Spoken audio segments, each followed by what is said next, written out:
She'd been invisible for 9 months. Pouring drinks, cleaning floors, swallowing screams, 7 months pregnant, Nigerian, alone.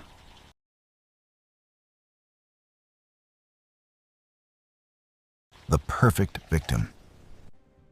Until the light hit her face, and Dominic Choi, the man who'd built an empire on fear, felt something he hadn't felt in 15 years. Panic. Because those bruises on her face, he recognized them, not the fists that made them, but the signature, the pattern, the mark of a trafficking ring he thought he'd buried. And it was inside his own house. Who did that to you? She smiled, not with relief, not with fear, but with something that made his blood run cold. Does it matter? She'd spent 3 years planning this moment, and he'd just walked into her trap. What happens when a mafia boss realizes the victim he's trying to save is actually the predator who's been hunting him? What happened next challenged everything. Korean mafia boss froze after seeing severe bruising on his black pregnant maid. This is a story about silence, about the kind of woman who lets you think you've broken her, right until the moment she breaks you instead. The room smelled like imported leather and old cigarette smoke. Dominic Choi stood at the head of a long marble table in the private dining hall of his Philadelphia estate, surrounded by 8 men whose loyalty had been bought with blood and silence. They were mid-conversation. Something about a shipment delay at the port, something about a detective asking the wrong questions. When the double doors at the far end of the hall opened, and she walked in. Aminata Eames, 26 years old, 7 months pregnant, Nigerian by birth, American by survival. She moved slowly, her swollen belly leading her forward as she carried a silver tray of whiskey glasses toward the table. Her head was down. Her movements were practiced, mechanical, invisible. Dominic didn't look at her. None of them did. She was part of the furniture, a maid, a body that poured drinks and wiped tables and disappeared the moment she was no longer useful. She'd been working in his estate for 9 months now, quiet, obedient, and unremarkable. Exactly the kind of employee Dominic preferred. But then she set the tray down, and the light from the chandelier hit her face. Dominic's hand froze mid-reach for his glass. The conversation didn't stop immediately. One of his men, a loud-mouthed enforcer named Jin, was still laughing about something crude. Another was pouring himself a drink. But Dominic wasn't listening anymore. He was staring at the bruise. It ran from her left temple down to her jaw, a deep, mottled purple that had faded into sickly yellow at the edges. Fresh enough to still be swollen, old enough to have been ignored for days. But that wasn't all. As she turned to leave, the sleeve of her uniform rode up slightly, exposing her forearm. Fingerprints. 4 of them. Dark and deliberate, pressed into her skin like a signature. Dominic's jaw tightened. The room fell silent. Not because anyone else had noticed, but because Dominic Choi had stopped moving. And when a man like him stopped moving, the air itself held its breath. Aminata. His voice cut through the silence like a blade.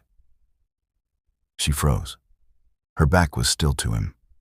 Her hand hovered over the tray she'd just set down. For a moment, she didn't turn around. For a moment, Dominic wondered if she would pretend she hadn't heard him. But then she did. Slowly. Her eyes met his. Dark, exhausted, and completely empty. Yes, Mr. Choi. Her voice was soft, steady, not a single tremor. Dominic's gaze flicked to the bruise on her face, then to the marks on her arm, then back to her eyes. And something cold slid down his spine. Because he knew those bruises, not the person who made them, but the pattern, the placement, the pressure, the intent. He had seen marks like that before, years ago in a warehouse outside Seoul, on the bodies of women who had been processed through a trafficking ring his organization had helped dismantle. A ring that was supposed to be dead, buried, erased from existence. But here it was, on the face of a woman standing in his own home, a woman he had hired, a woman who was pregnant. Dominic's fingers curled into a fist on the table. Who did that to you? Aminata blinked. For a moment, something flickered in her eyes, something sharp, something aware. But it was gone before Dominic could name it. I fell, she said quietly. Dominic didn't move. You fell? Yes, sir. On your face, and your arm, and... His eyes dropped to her wrist, where another faint bruise peeked out from beneath her sleeve. Your wrist. Aminata said nothing. Dominic leaned back in his chair, his expression unreadable. The other men at the table were watching now. Jin had stopped laughing. Another man, Juan, Dominic's second in command, was frowning at Aminata like she was a problem he hadn't been briefed on. Dominic's voice dropped lower. Leave us. The men exchanged glances, but they didn't argue. One by one, they stood and filed out of the room, their footsteps echoing on the polished floor. The doors closed behind them with a heavy thud. And then it was just the two of them, Dominic and Aminata, the predator and the prey. Except Dominic wasn't sure which one he was anymore. He stood slowly, his tall frame casting a shadow across the table.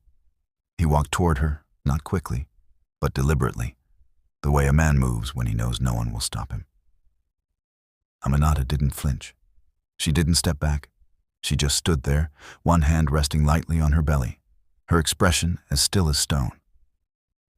Dominic stopped 2 feet away from her. I'm going to ask you one more time, he said quietly, and I want the truth. Who did that to you? Aminata's lips parted, and for the first time since she'd entered the room, she smiled. It wasn't a happy smile. It wasn't a scared smile. It was the kind of smile that made Dominic's blood run cold. Because it was the smile of someone who had already decided how this story would end. Does it matter? She asked softly. Dominic's eyes narrowed. It matters to me. Why? The question hung in the air between them. Dominic didn't answer right away, because the truth was, he didn't know. He didn't care about his staff. He didn't care about their problems, their pain, their lives. They were tools, replaceable, forgettable. But those bruises meant something. Something dangerous, something that shouldn't exist. Aminata tilted her head slightly, studying him with an expression that was far too calm for a woman in her position. You're afraid? She said. Dominic's hand shot out and grabbed her wrist. Not hard, but firm enough to stop her from walking away. I'm not afraid of anything. Aminata looked down at his hand, then back up at his face. Then why? She whispered. Are you shaking? Dominic froze, because she was right. His hand was shaking. And in that moment, standing in his own home, surrounded by wealth and power and men who would kill for him without question, Dominic Choi realized something terrifying. He had no idea who this woman was, and whoever had put those bruises on her face had just made the worst mistake of their life. Dominic released her wrist. Aminata didn't rub it, didn't acknowledge the contact at all. She simply let her arm fall back to her side, her expression unchanged, her breathing steady. It unnerved him. Sit, Dominic said, gesturing to one of the chairs at the table. I'd rather stand. That wasn't a request. Aminata's eyes flicked to the chair, then back to him. For a long moment, she didn't move. Then, slowly, deliberately, she lowered herself into the seat, her hand bracing her belly as she settled in. Dominic remained standing. He circled around to the other side of the table, putting distance between them, though he wasn't sure why. Maybe because proximity to her felt like standing too close to a fire that hadn't decided whether to warm you or burn you. He leaned against the table, arms crossed. How long have you been working here? 9 months. And in those 9 months, has anyone in this house laid a hand on you? Aminata's gaze didn't waver. No. Then who did? Silence. Dominic exhaled through his nose, frustration building in his chest. He wasn't used to this. People didn't withhold information from him. They gave it freely, out of fear, out of loyalty, out of the understanding that Dominic Choi was not a man you played games with. But Aminata wasn't playing. She was calculating. He could see it in the way her fingers drummed lightly against her belly, in the way her eyes tracked his movements without ever looking directly at him. She was reading him the same way he read his enemies, looking for weaknesses, for tells, for the moment when the mask would slip. Dominic straightened and walked to the window overlooking the estate's back garden. The night was dark, the moon hidden behind thick clouds. Beyond the manicured hedges and stone fountains, the city of Philadelphia sprawled out in glittering lights. A kingdom he had carved out through blood, strategy, and an iron refusal to let anyone stand in his way. His father had started the organization 30 years ago in Seoul. A small operation, loan sharking, protection rackets, smuggling. But Dominic had taken it global, expanded into the States, built alliances with the Italians, the Russians, the Mexicans. His empire stretched across 3 continents now, fueled by fear and the kind of loyalty that could only be bought with violence. But empires were fragile things. They collapsed from the inside more often than they fell from the outside. And right now, standing in his own dining hall, Dominic felt the first hairline fracture forming beneath his feet. "You're not just a maid," he said quietly, still facing the window. Behind him, Aminata said nothing. "I don't know what you are," Dominic continued, "but I know what you're not. You're not some helpless woman who stumbled into my house looking for work. You're too calm, too controlled. Women who've been beaten the way you have, they flinch, they cry, they avoid eye contact." He turned to face her. "You don't do any of that." Aminata met his gaze head on.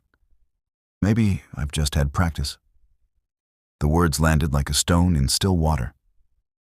Dominic studied her, really studied her.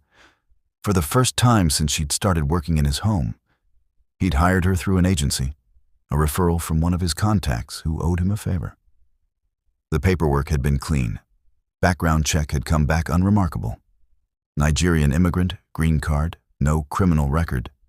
She'd been pregnant when she applied, which should have been a red flag. Most employers wouldn't hire a woman so far along. But Dominic's estate manager had vouched for her work ethic, and she had been a good employee. Quiet, efficient, never asked questions, never caused problems, until tonight. "What's your full name?" Dominic asked. "You already know it. It's in my file." "Tell me anyway." Aminata exhaled softly. "Aminata Eames." "Where are you from?" "Lagos." "How long have you been in the States?" 3 years. "And the baby's father?" Her jaw tightened, just slightly, but enough for Dominic to notice. "Gone." "Dead or gone?" "Does it matter?" "Everything matters." Aminata leaned back in her chair, her hand resting protectively over her stomach. "He's not in the picture. That's all you need to know." Dominic tilted his head. "You're very good at not answering questions." "I learned from the best." "And who would that be?" Aminata smiled, that same cold, knowing smile that had unsettled him earlier. "Men like you." The words hung in the air like a challenge. Dominic's phone buzzed in his pocket. He ignored it. His mind was working too fast now, piecing together fragments of a puzzle he hadn't known existed 5 minutes ago. Those bruises, that trafficking ring, the way she carried herself, not like a victim, but like someone who had survived something most people didn't walk away from. "You worked for someone before you came here," Dominic said. It wasn't a question. Aminata didn't confirm or deny. "Someone in my world." Still nothing. Dominic stepped closer, And whoever it was, they're the reason you're here, aren't they? Aminata's expression remained unreadable, but something shifted in her eyes, something dark and sharp and utterly unforgiving. You want to know who gave me these bruises? She said quietly. Fine, I'll tell you. Dominic waited. Your men did. The air left the room. Dominic's entire body went still. My men? Yes. Which ones? Does it matter? Aminata echoed his earlier words back at him. You'll protect them anyway. Men like you always do. I don't protect traitors. Then you're about to have a lot of funerals to attend. Dominic's phone buzzed again. This time, he pulled it out. A text from Juan, his second in command. We need to talk now. Dominic's jaw clenched. He typed back quickly. 5 minutes. He shoved the phone back into his pocket and looked at Aminata. You're lying. Am I? If my men had touched you, I would know. Would you? The question was simple, but it cut deeper than any knife. Because the truth was, Dominic wouldn't know. He had over 100 men working under him. Enforcers, runners, guards, drivers. He couldn't monitor all of them. He didn't want to. That's what Juan was for. That's what the chain of command was for. But chains broke. And if Aminata was telling the truth, if his own men had been using her, hurting her, treating her like she was disposable, then someone in his organization had decided they were untouchable. And that was a problem. Hello, beautiful souls. Welcome back to the channel. Or if you're new here, welcome to a story that's going to sit in your chest long after you've finished watching. I'm so glad you're here. Drop a comment below and let me know where you're watching from. Are you Team Late Night Watchers or Team Morning Coffee Crew? And hey, if you haven't subscribed yet, do me a favor and hit that button right now. You're about to witness something unforgettable, and trust me, you'll want to be here for what comes next. All right, let's go. Dominic's phone buzzed a third time. Another text from Juan. It's about the maid. Dominic's blood turned to ice. He looked at Aminata. She was watching him with that same infuriating calm, her hands folded over her belly, her bruised face tilted slightly to the side. What did you do? Dominic asked slowly. Aminata smiled. I survived. Dominic left her in the dining hall and strode down the corridor toward his private office. His mind was racing, scenarios spinning out, in every direction. If his men had been abusing Aminata, if they'd been operating under his roof without his knowledge, then this wasn't just about one pregnant maid. This was about control, about loyalty, about whether Dominic Choi still ruled his own empire.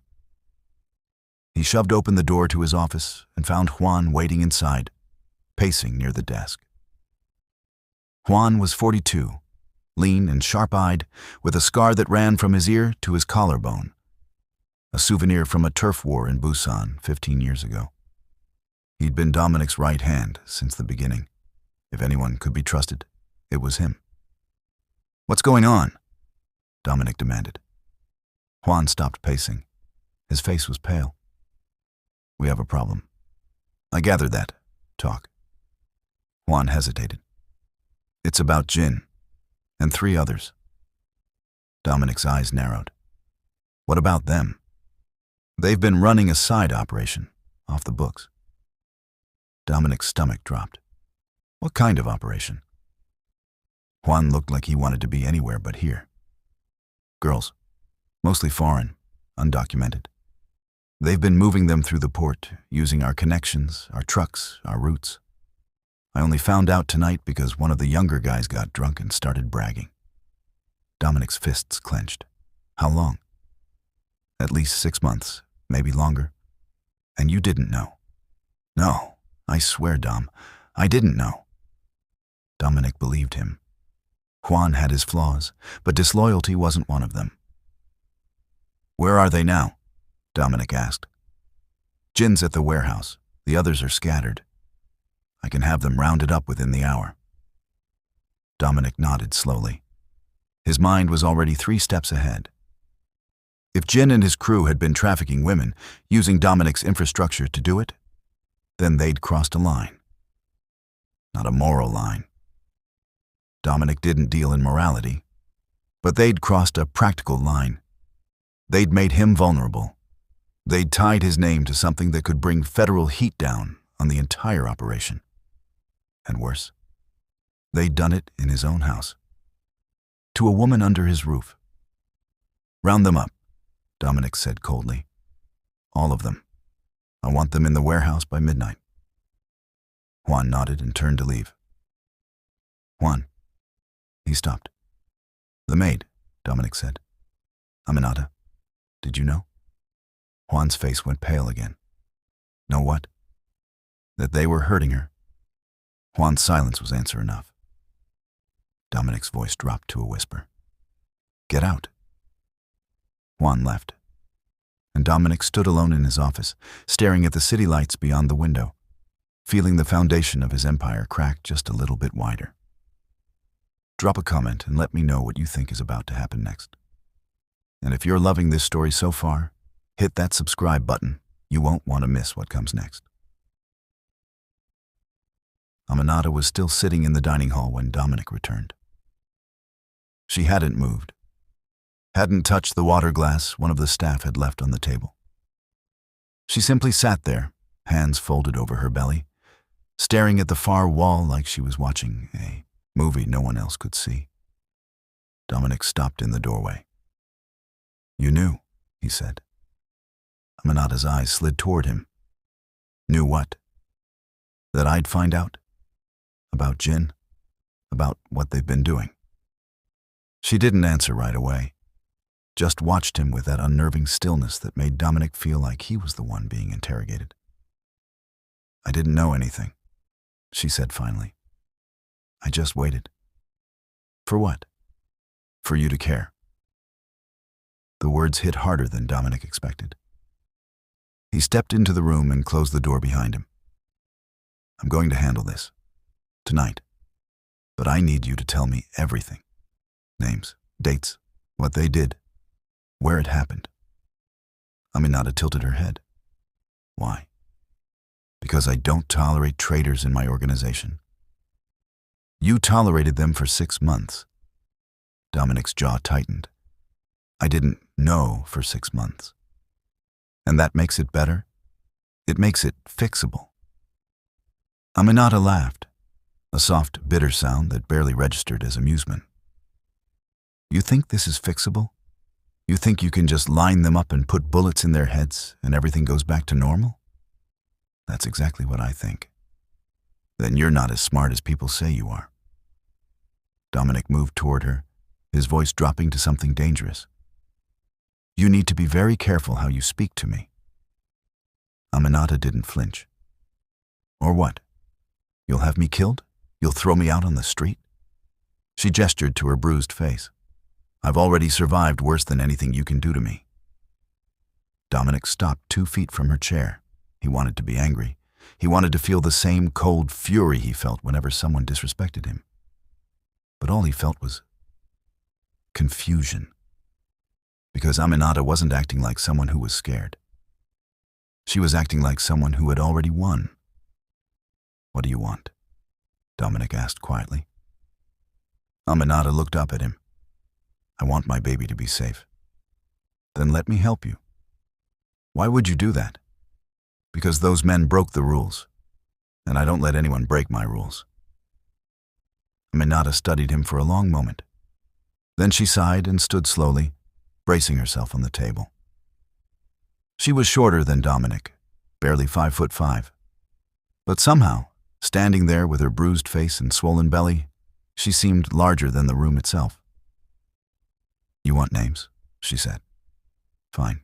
Jin, Tae, Sung, Minwoo. Those are the 4 who hurt me. But they're not the only ones involved." Dominic's eyes narrowed. "How many?" "At least 10. Maybe more. They've been careful, smart. They use your routes, but keep their transactions separate. Cash only. No digital trail. They move the girls through the port in shipping containers, hidden among the legitimate cargo. Once they're stateside, They get distributed to different cities. New York, Boston, Atlantic City. Dominic's blood ran cold. How do you know all this? Aminata's lips curved into a faint smile. Because I wasn't always a maid. The silence that followed was deafening. Dominic took a step back, his mind racing. What were you? A courier. For who? Does it matter? Yes. Aminata crossed her arms over her chest, or tried to, her belly making the gesture awkward. I worked for a man named Chukwudi Okonkwo. He ran documents for traffickers in West Africa. Passports, visas, contracts. I was one of his runners. I carried papers from Lagos to Accra to Casablanca. I was good at it. Invisible. People don't look twice at a young black woman carrying a bag. Dominic's mind was spinning. And you memorized everything, Aminata finished. Routes, names, faces, drop points. I have a photographic memory. It's how I stayed alive. Chukwudi didn't trust digital records, so everything was analog. And I saw all of it. Dominic stared at her. Why are you telling me this? Because you asked. No. Why are you really telling me this? Aminata met his gaze. Because Jin and his crew didn't just hurt me. They're using a network I helped build. A network I thought had been destroyed 3 years ago when Chukwudi got arrested in Morocco. But it wasn't destroyed. It just got rebranded, repurposed. And now it's here, in your city, under your roof. Dominic felt like the floor had dropped out from under him. You're saying my men are using a trafficking network that you built? I'm saying they're using pieces of it. The routes, the contacts. Someone gave them access. Someone who knew how the old system worked. Aminata paused. And I want to know who. Dominic's phone buzzed. Another text from Juan. All 4 targets secured. Waiting for you at the warehouse. Dominic looked at Aminata. You're coming with me. No. That wasn't a request. I'm 7 months pregnant. I'm not going to some warehouse to watch you torture people. You want answers? Then you're coming. Aminata's eyes flashed with something sharp. I already have answers. What I want is for you to do your job. My job? You're the boss, aren't you? So, boss, clean your house, burn the rot out, and when you're done... She stepped closer, close enough that Dominic could see the flecks of gold in her dark brown eyes. You're going to help me disappear? Dominic frowned. Disappear? New identity, new city, enough money to start over. That's my price for what I know. And if I say no? Aminata smiled. Then I take what I know to the FBI, or the Colombians, or whoever's willing to pay the most for information about your operation. Your choice. Dominic's hand shot out and grabbed her by the throat, not squeezing, just holding her in place, a reminder of who had the power in this room. Aminata didn't struggle, didn't gasp. She just stared at him, completely calm, like his hand around her neck was nothing more than an inconvenience. You don't threaten me, Dominic said quietly. I'm not threatening you, Aminata whispered back. I'm negotiating. For a long moment, neither of them moved. Then Dominic released her and stepped back. Fine, he said. You'll get your new identity, your money, your fresh start. But first, you're going to tell me everything you know.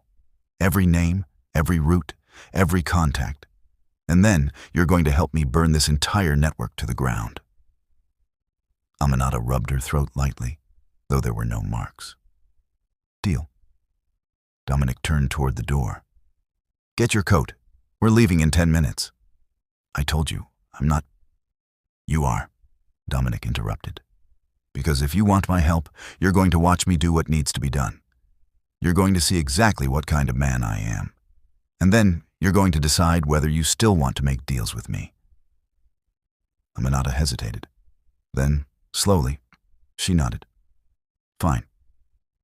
The warehouse was on the outskirts of the city, buried in an industrial district where the buildings were crumbling and the streetlights had been dark for years. Dominic's car, a black Escalade with tinted windows, pulled up to the loading dock at 11:47 p.m. Aminata sat in the back seat, staring out the window at the rusted metal exterior. She hadn't spoken during the 20-minute drive. Neither had Dominic. Juan opened the door and stepped aside as Dominic climbed out. His eyes flicked to Aminata. "Boss, are you sure? She's with me," Dominic said flatly. Juan didn't argue. Aminata stepped out of the car slowly, one hand bracing her belly. The night air was cold, biting through her thin sweater. Dominic didn't offer her his coat. He just started walking toward the entrance. Aminata followed. Inside, the warehouse was dimly lit by a few hanging bulbs. The air smelled like rust and blood and fear. 4 men were bound to chairs in the center of the room: Jin, Tae, Sung, and Minwoo. Their faces were bruised. Their clothes were torn. They looked up as Dominic entered, and the fear in their eyes was immediate and absolute. Jin, the loud one from dinner, tried to smile. "Boss, listen, I can explain." Dominic walked past him without a word and stopped in front of Aminata. "Are these the ones?" Aminata looked at each man in turn. Her face was expressionless. "Yes." Jin's smile faltered. "Wait, what?" "Boss, she's lying. I don't even know her." Dominic backhanded him across the face. The sound echoed through the warehouse. Blood dripped from Jin's split lip. He spat on the floor and glared at Aminata. "You bitch!" Dominic hit him again, harder. "You don't speak to her," Dominic said quietly. "You don't look at her. You don't breathe in her direction, understood?" Jin said nothing. Dominic turned to Aminata. "Tell me what they did." Aminata's voice was steady, clinical. "Jin brought me to this warehouse 2 months ago. Said he needed help cleaning. When I got here, all 4 of them were waiting. They locked the door. Tae held me down. Jin hit me. Sung watched. Minwoo filmed it." Dominic's expression didn't change, but his fists clenched at his sides. "They told me if I said anything, they'd kill my baby," Aminata continued. "So I didn't. I went back to work. I stayed quiet. And I waited." "For what?" Dominic asked. Aminata looked at him. "For you to notice?" Dominic turned to Jin. "Is she lying?" Jin's face was pale. "Boss, it wasn't like that." "Is she lying?" "No," Jin whispered. Dominic nodded slowly. Then he pulled a gun from his waistband and shot Jin in the knee. The sound was deafening. Jin screamed. Aminata didn't flinch. Dominic moved to the next man, Tae, and pressed the barrel of the gun against his forehead. "You held her down?" Tae was crying. "Please." Dominic pulled the trigger. The body slumped forward. Sung started sobbing. Minwoo vomited on himself. Dominic turned to Aminata. "Enough?" Aminata stared at the bodies, at the blood pooling on the concrete, at the man who had just executed 2 people without hesitation. And then she looked at Dominic. "No," she said quietly. "Not even close." This story is getting intense. Give it a like and drop a comment below and tell me, do you think Aminata is the hero or the villain here? Dominic stared at her. "What do you mean, not even close?" Aminata gestured to the remaining 2 men, Sung and Minwoo, who were sobbing, trembling, their eyes wide with terror. "These 4? They're symptoms, not the disease." Dominic's jaw tightened. "Explain." "They didn't come up with this operation on their own," Aminata said, her voice cutting through the warehouse like a scalpel. "They're not smart enough. They're not connected enough. Someone above them gave them access. Someone with authority. Someone you trust." The words landed like a grenade in the center of the room. Dominic glanced at Juan, who stood near the entrance, his face unreadable. Then he looked back at Aminata. You're saying someone in my inner circle is dirty. I'm saying someone in your inner circle has been running this operation from the beginning. These 4? She nodded toward the bound men. They're just the labor, the muscle, the ones stupid enough to get their hands dirty while someone else collects the profit. Sung's voice cracked. She's lying. Boss, I swear, it was just us. Dominic shot him in the stomach. Sung's scream turned into a wet gurgle as he slumped forward, blood soaking through his shirt. Minwoo started hyperventilating, his whole body shaking so hard the chair rattled against the concrete. Dominic turned back to Aminata. Names. I don't have names yet, Aminata said calmly.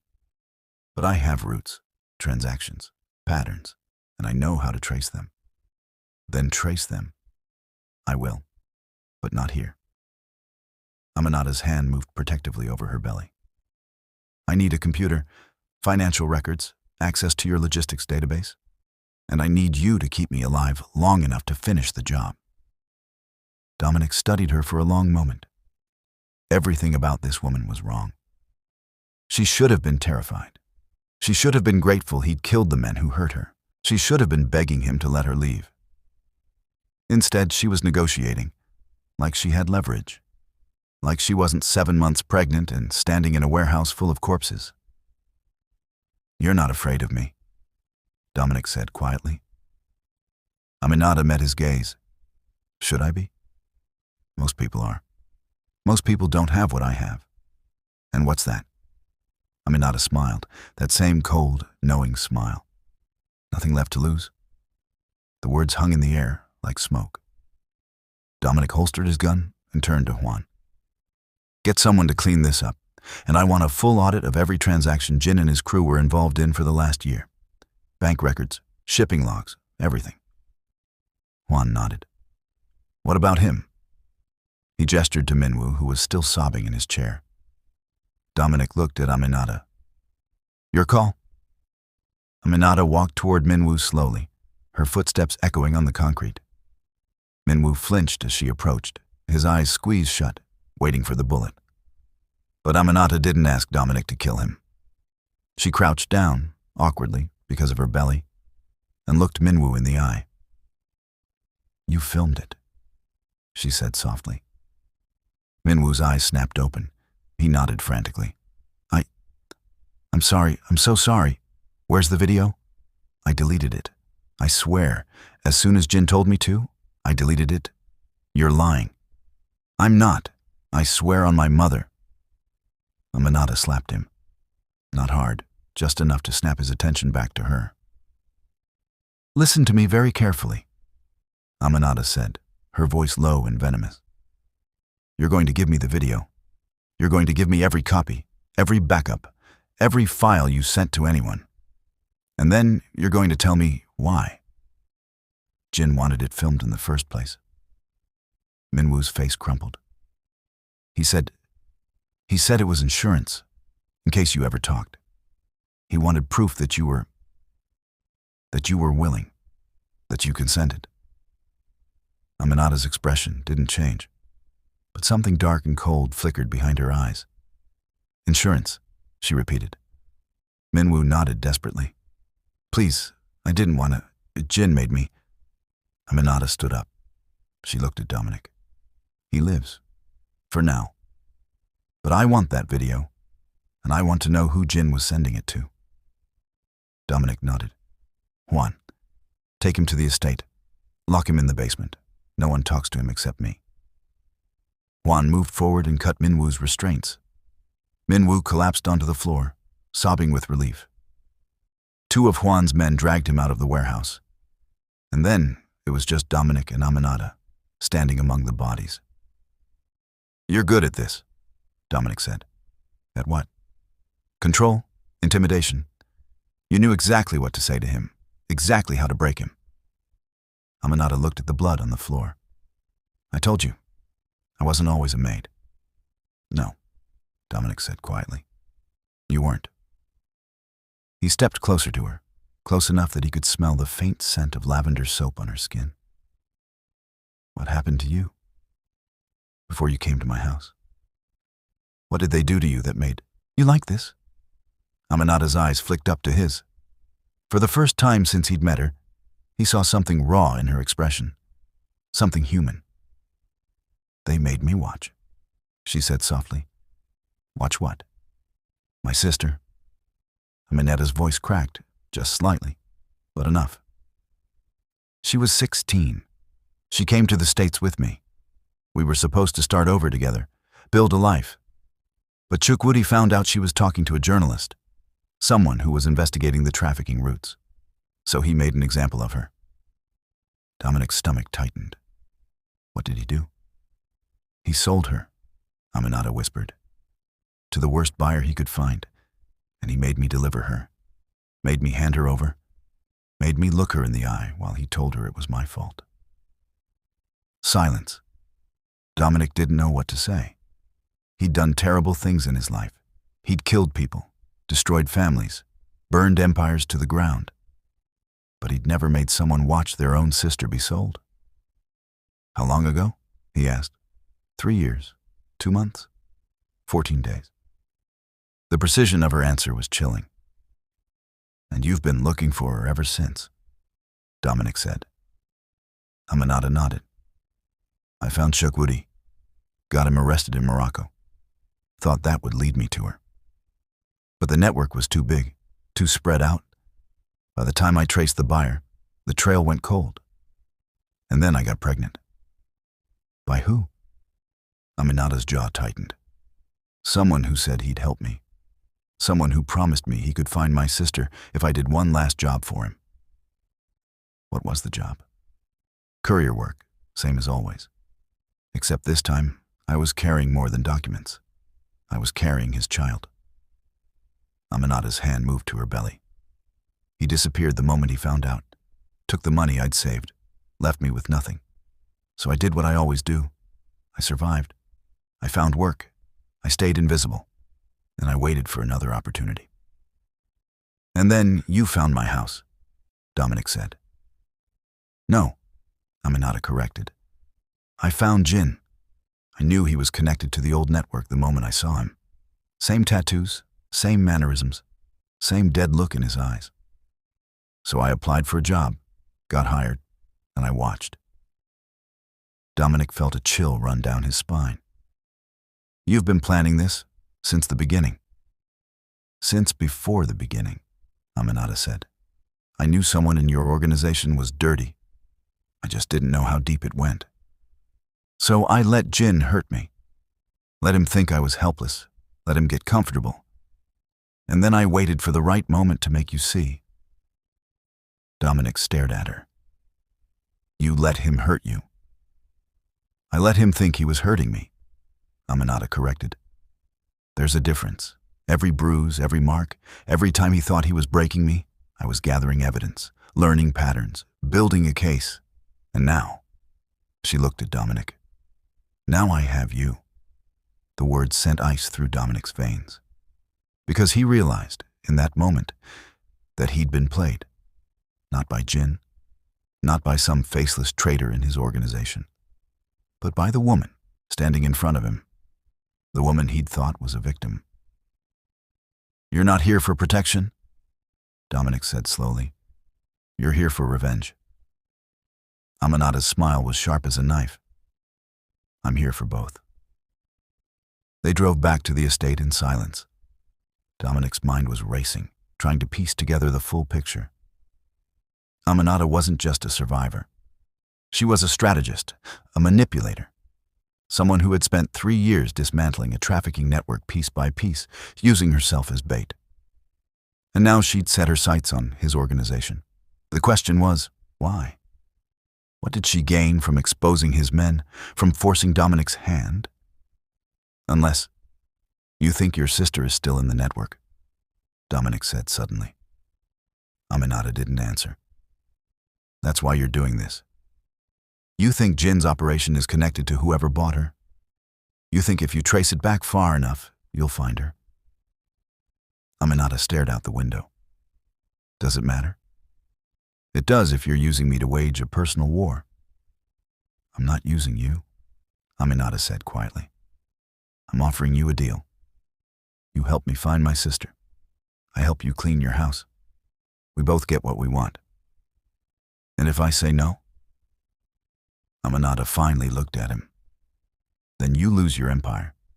Because whoever's running this operation from the inside, they're already 10 steps ahead of you. They've been stealing from you, using your name, building their own power base. And when they're strong enough, they're going to take everything you have. Dominic's grip tightened on the steering wheel. You don't know that. Yes, Aminata said. I do. Because that's exactly what I would do.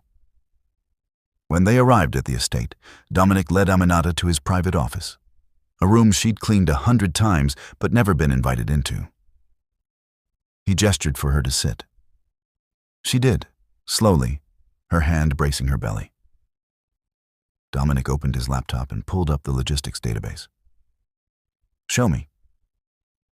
Aminata leaned forward. Her fingers moved across the keyboard with practiced ease, navigating through shipping manifests, transaction records, personnel file. She worked quickly, her eyes scanning lines of data that would have taken Dominic hours to parse. After 10 minutes, she stopped. There, she said, pointing to the screen. Dominic leaned in. It was a series of payments, small, irregular, buried in the legitimate expenses. Each one coded as facility maintenance. But the amounts were too consistent, too deliberate. Someone's been siphoning money, Aminata said. 5,000 here, 10,000 there. Over the course of a year, it adds up to nearly $500,000. Dominic's jaw clenched. Who authorized these payments? Aminata scrolled down to the approval signatures, and Dominic's blood turned to ice, because every single one was signed by Juan. Oh, my God. Did you see that coming? Drop a comment right now and tell me, do you think Juan is guilty or is he being framed?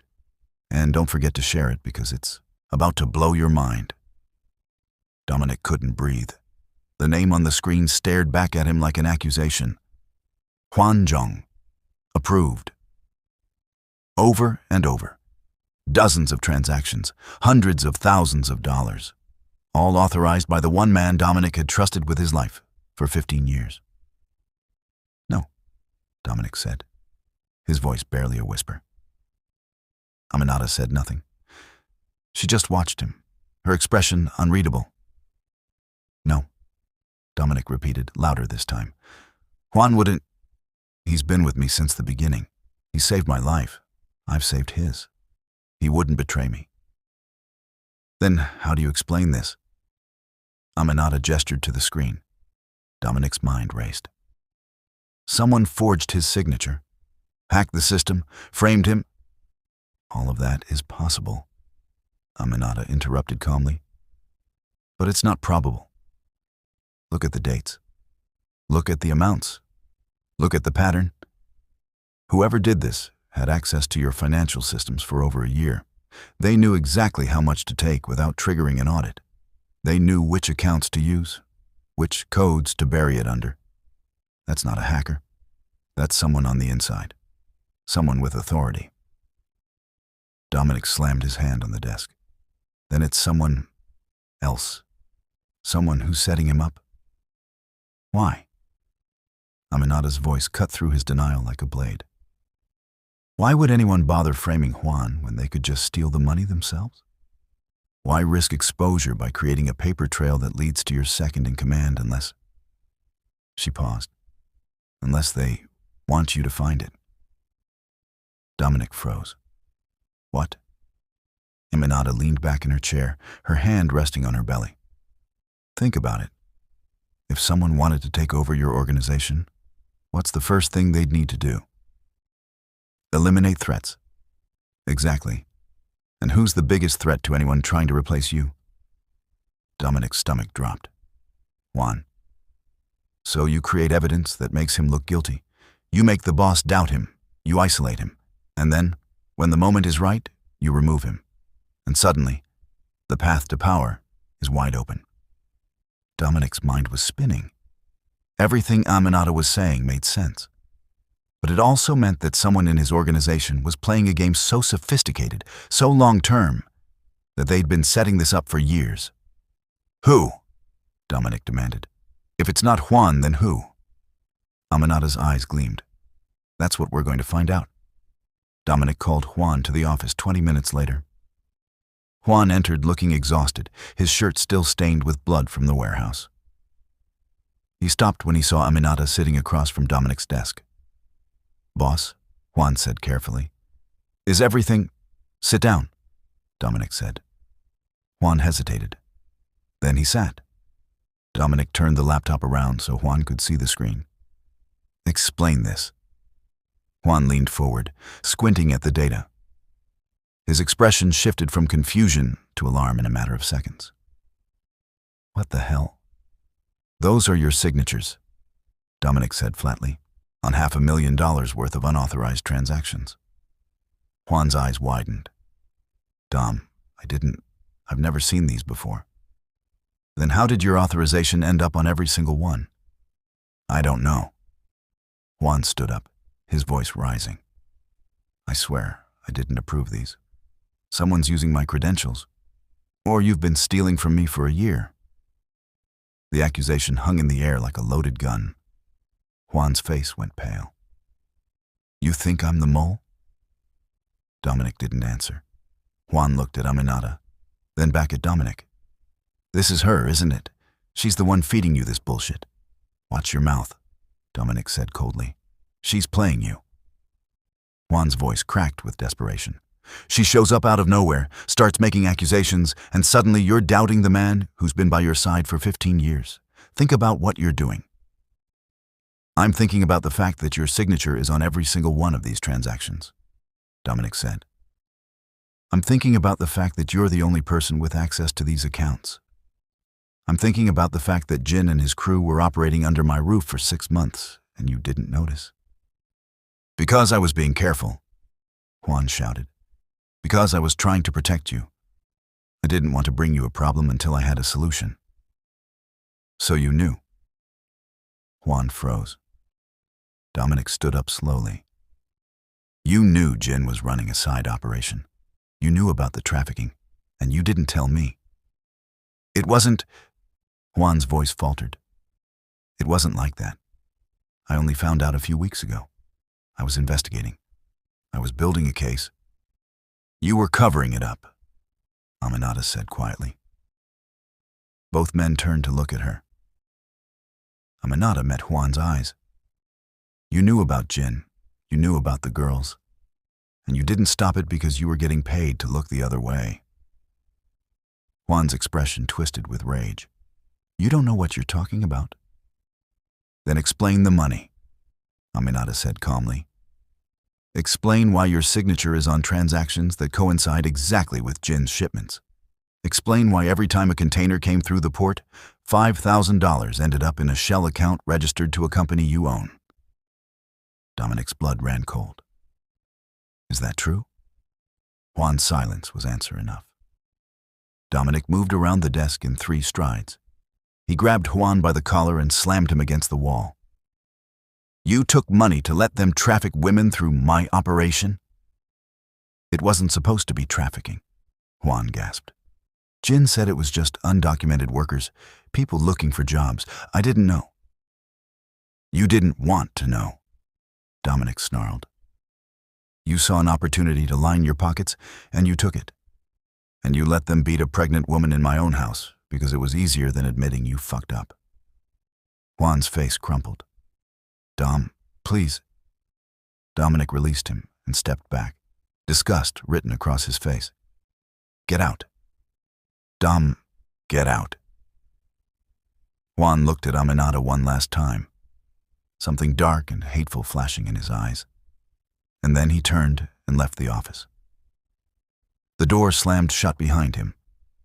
Dominic stood in the center of the room, breathing hard, his hands shaking with adrenaline and rage. You were right, he said finally. Aminata didn't gloat. She just nodded. He's not the top. He's middle management. Someone above him is calling the shots. Then who? Aminata stood slowly, wincing as her belly shifted. Give me access to his phone records, his emails, his bank statements, and give me 24 hours. Dominic looked at her. Why are you helping me? I told you. We both get what we want. No, Dominic said. There's more to it than that. You could have taken this information to the feds, could have destroyed my entire operation. But you came to me instead. Why? Aminata walked to the window, staring out at the dark estate grounds. For a long moment, she didn't speak. Then quietly, because the feds don't care about my sister. They care about arrests, convictions, headlines. But you, she turned to look at him. You care about control, about power, about making sure no one ever thinks they can take what's yours. And right now, someone is taking what's yours, which means you'll do whatever it takes to stop them. Even if it means working with you.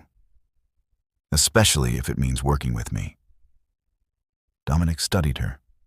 This woman, this broken, brilliant, terrifying woman, had walked into his life and upended everything he thought he knew. She'd exposed his men, challenged his authority, forced him to question his oldest ally.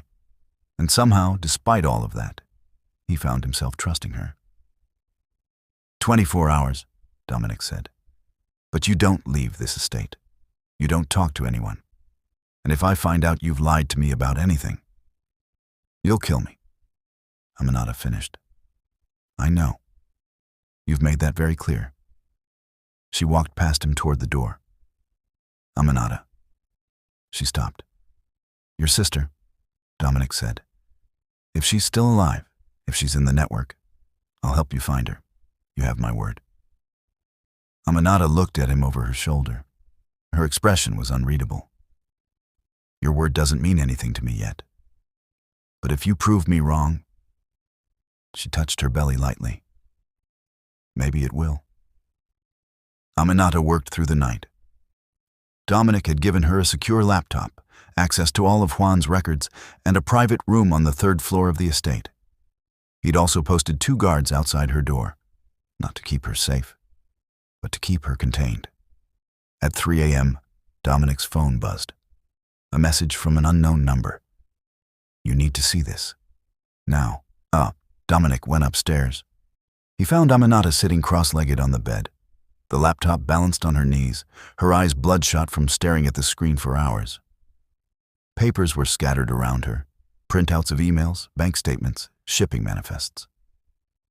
What did you find? Dominic asked. Aminata turned the laptop toward him. Juan wasn't lying. He's not the top. Look.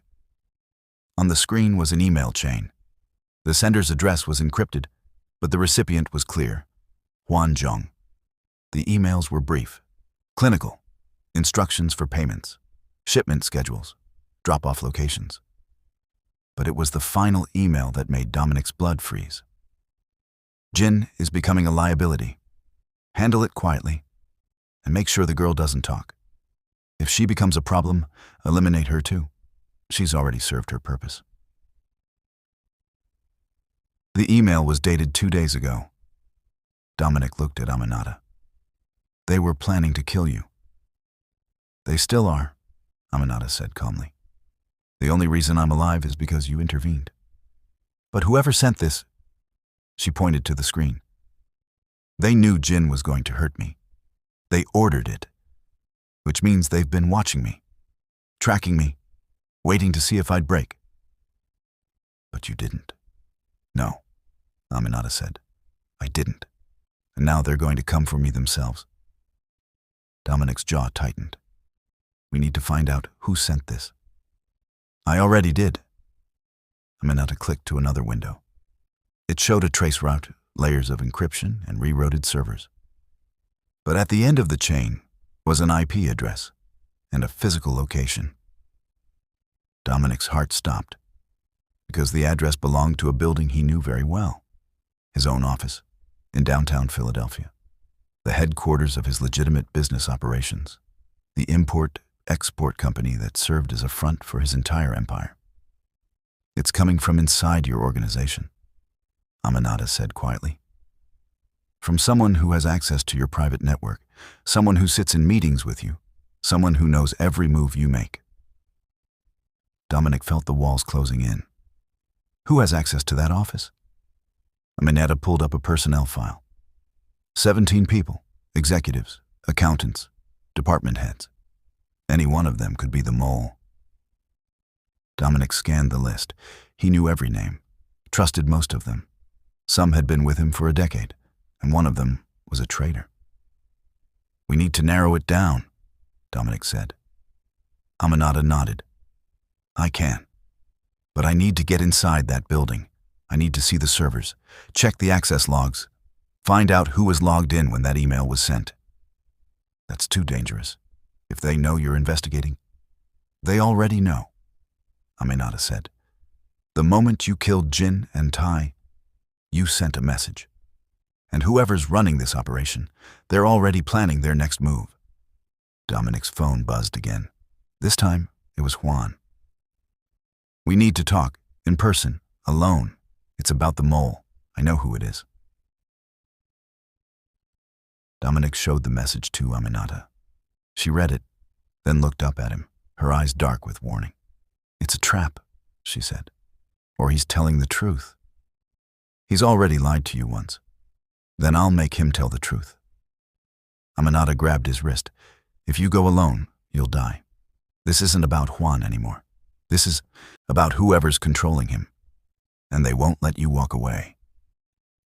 Dominic met her gaze. Then come with me. I'm 7 months pregnant. I know. I can't fight.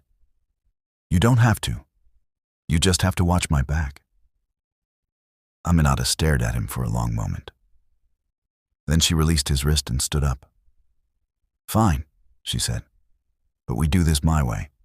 No guns, no threats. Just conversation. If it's a trap, we walk out. If he's telling the truth. She paused. Then we find out who's really running this operation, and we burn them to the ground. Dominic nodded. Deal. Oh my God. Juan knows who the mole is? Or is this the moment everything falls apart? Comment below with your predictions. And if you're not subscribed yet, what are you even doing? Hit that button now because it is going to destroy you. The meeting was set for midnight at an abandoned textile factory on the edge of the city. A place Dominic and Juan had used before for sensitive conversations. Neutral ground, no witnesses, no cameras. The perfect place for a trap.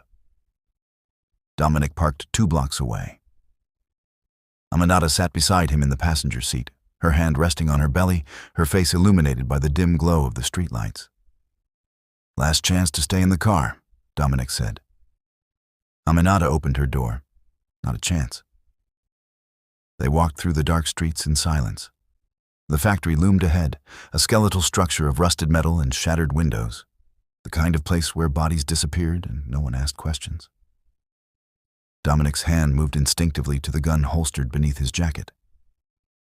I thought we agreed on no guns, Aminata said quietly. I lied. Smart. They entered through a side door that hung crooked on its hinges.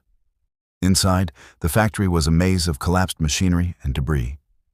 The air smelled like mold and decay. Somewhere in the distance, water dripped steadily onto concrete. Juan was waiting in the center of the main floor, standing beneath a broken skylight that let moonlight filter through. He looked smaller than usual, hunched, exhausted, like a man carrying a weight he could no longer bear. He turned as they approached. His eyes flicked to Aminata, and something dark passed across his face.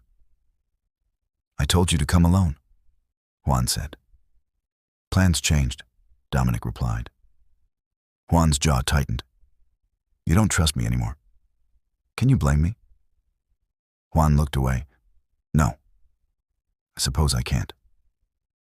For a moment, no one spoke. Then Juan sighed deeply and pulled an envelope from his jacket. He held it out toward Dominic. Everything you need is in here.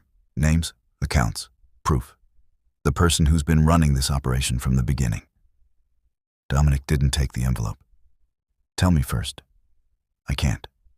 Why not? Because... Juan's voice cracked. Because if I say it out loud, there's no going back. You'll kill them. And then you'll kill me for not telling you sooner. You're already dead, Dominic said coldly. You just don't know it yet. Juan flinched. I know. I know I fucked up. I know I let this happen. But I'm trying to fix it. I'm trying to give you the truth before... He stopped. Before what? Aminata asked. Juan's eyes snapped to her. Before you finish whatever game you're playing. Aminata tilted her head. What game? Don't, Juan said, his voice rising. Don't pretend you're just some innocent victim. I've been watching you. I know what you're doing. You're not here to survive. You're here to destroy. Is that what you think? Aminata's tone was dangerously calm. I think you've been manipulating Dom since the moment you walked into his house. I think you've been feeding him lies, turning him against me, against his own people. And I think you're doing it because someone sent you. Dominic stepped between them. That's enough. No, Juan said, his voice shaking with rage. It's not enough. She's using you, Dom. Can't you see that? Everything that's happened, Jin, the trafficking, the money, it's all been leading to this moment.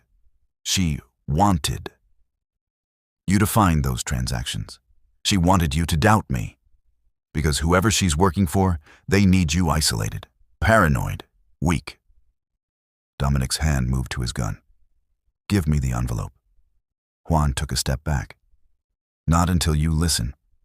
Give me the fucking envelope. Juan's face twisted with something that looked like grief. I'm sorry, Dom. And then everything went to hell. The skylight above them exploded. Glass rained down as three figures dropped through the opening, masked, armed, moving with military precision. They landed in a crouch and immediately opened fire. Dominic shoved Aminata behind a pile of concrete debris as bullets tore through the air. He drew his gun and fired back, hitting one of the attackers in the shoulder. The man spun and fell, but the other two kept coming. Juan dove behind a rusted machine, his own weapon drawn. Dom, get her out of here. Who sent them? Dominic shouted. I don't know. Another burst of gunfire. Aminata pressed herself against the concrete, her arms wrapped protectively around her belly, her breathing fast and shallow. Dominic fired again, missed, cursed. One of the attackers flanked left, trying to circle around Aminata's position. Dominic saw the movement and stepped out to intercept. But another attacker came from the right, forcing him to retreat. They were being herded, separated. Aminata, run! Dominic yelled. But Aminata didn't run. She reached into her pocket and pulled out a small metallic object, a device Dominic didn't recognize. She pressed a button, and the entire factory went dark. Every emergency light, every distant street lamp visible through the broken windows, everything. Complete blackness. For 3 seconds, no one moved. Then Aminata's voice cut through the darkness. Calm, cold, and utterly in control. Northeast corner, 2 targets. Juan is 16 feet to your left. Dominic didn't question it. He fired twice in the direction she'd indicated. A body hit the ground. The last one is retreating toward the south entrance, Aminata continued. 12 o'clock, 40 feet. Dominic fired again. Another body dropped. The lights flickered back on. Dominic stood in the center of the factory, his gun still raised, his heart pounding. 3 bodies lay scattered across the floor. Juan was pressed against the far wall, his face pale, his weapon trembling in his hand. And Aminata was standing exactly where Dominic had left her, arms still wrapped around her belly, her expression completely calm.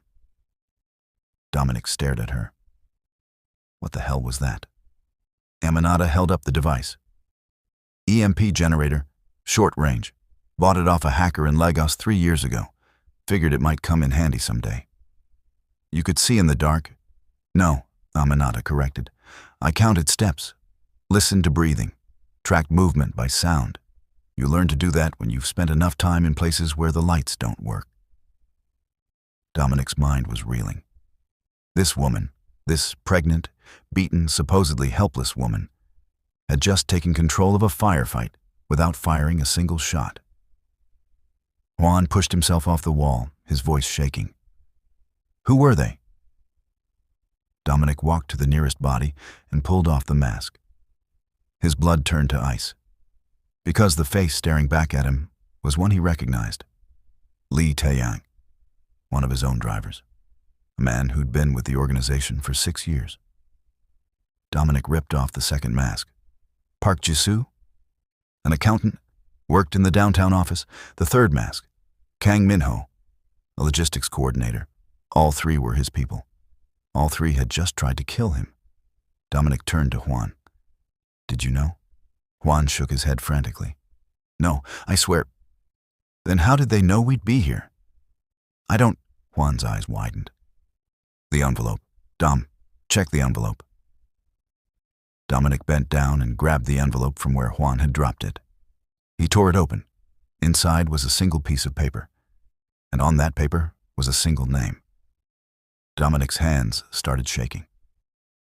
Because the name written there, the person who had been orchestrating everything, who had been stealing from him, who had been running the trafficking operation, who had just sent 3 men to kill him, was someone he never would have suspected.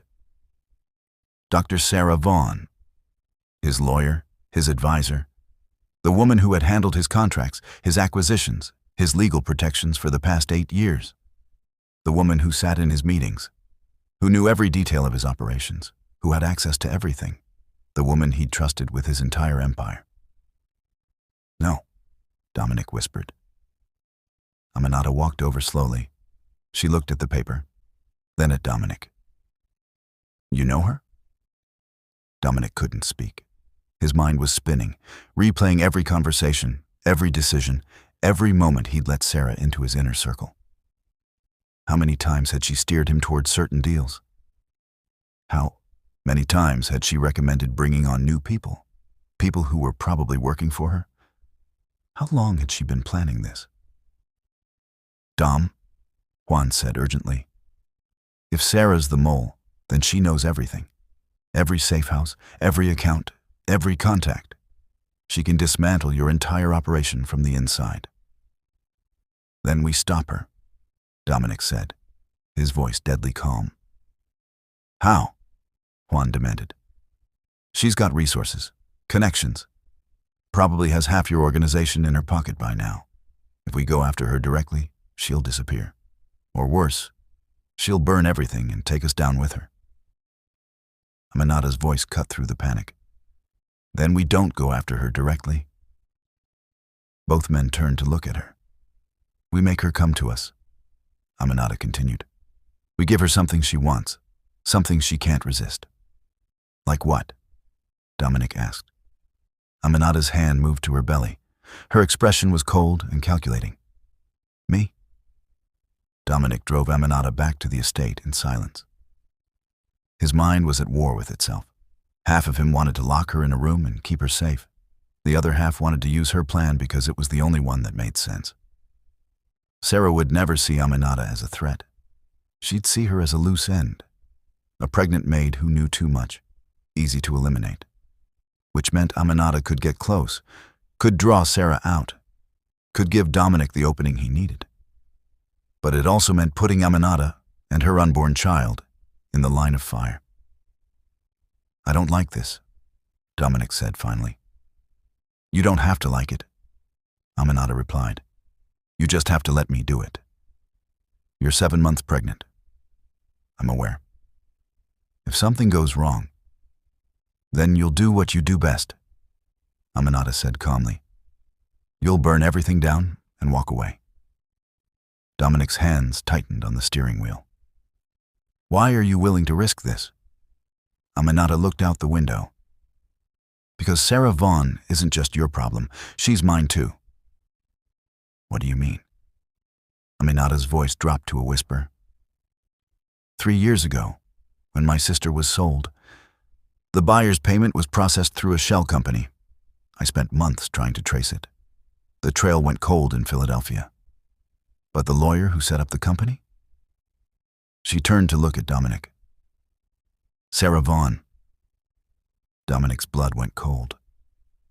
You think Sarah was involved in your sister's disappearance? I know she was. I just couldn't prove it until now. And you've been planning this the whole time, Dominic said slowly. You didn't come to my house by accident. You came because you knew Jin was connected to Sarah. You knew if you got close enough, you'd find the evidence you needed. Aminata didn't deny it. Dominic pulled into the estate and parked. He sat there for a long moment, staring at the dashboard. You played me, he said quietly. Yes. You used me to get to her. Yes. And now you're asking me to trust you. Aminata met his eyes. Yes. Dominic should have been furious. Should have thrown her out. Should have cut his losses and dealt with Sarah on his own. But he didn't. Because despite everything, despite the lies, the manipulation, the secrets, Aminata had kept her word. She'd exposed the traitors. She'd saved his life tonight. And she was offering him a chance to destroy the woman who had been betraying him for years. If we do this, Dominic said, we do it together. No more secrets, no more games. You tell me everything. Aminata nodded. Deal. And if I find out you're lying to me again? You won't, Aminata said simply. Because we both want the same thing now. We want Sarah Vaughn dead. We want her network destroyed. And we want to find my sister before it's too late. Dominic exhaled slowly. All right, we set the trap. We drew her out, and we end this. Aminata smiled, that cold, dangerous smile that Dominic was beginning to understand. Good, she said, because Sarah just made her first mistake. What mistake? Aminata pulled out her phone and showed Dominic a text message. It had come in 10 minutes ago, while they were driving, from an unknown number. You can't hide from me, Aminata. I know what you're planning, and I know about the baby. If you want to see your sister again, you'll come alone. Pier 47, tomorrow night, midnight. Come armed, and she dies.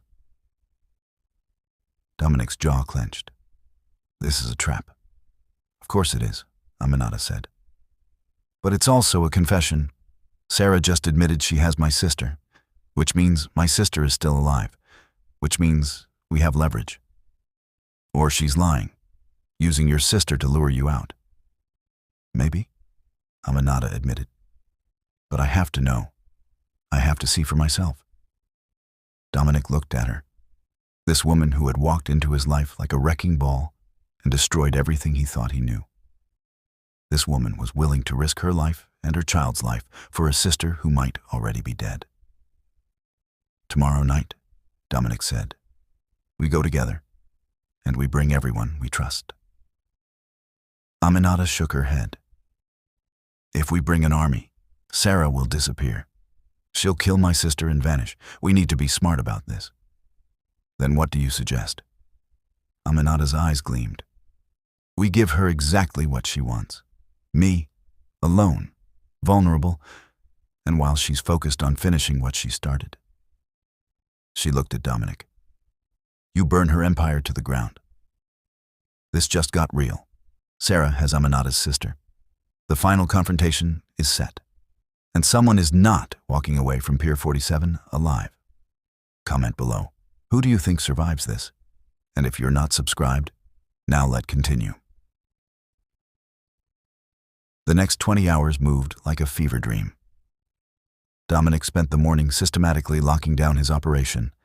He moved money to secure accounts, alerted his most trusted contacts, called in favors from allies in New York, Boston, and Baltimore. If Sarah was planning to dismantle his empire, he'd make damn sure there was nothing left for her to take. Juan worked alongside him, subdued, ashamed, but determined to prove his loyalty. They didn't speak about the betrayal. There would be time for that later. Right now, Survival was all that mattered. Aminata spent those same hours in her room, preparing in her own way.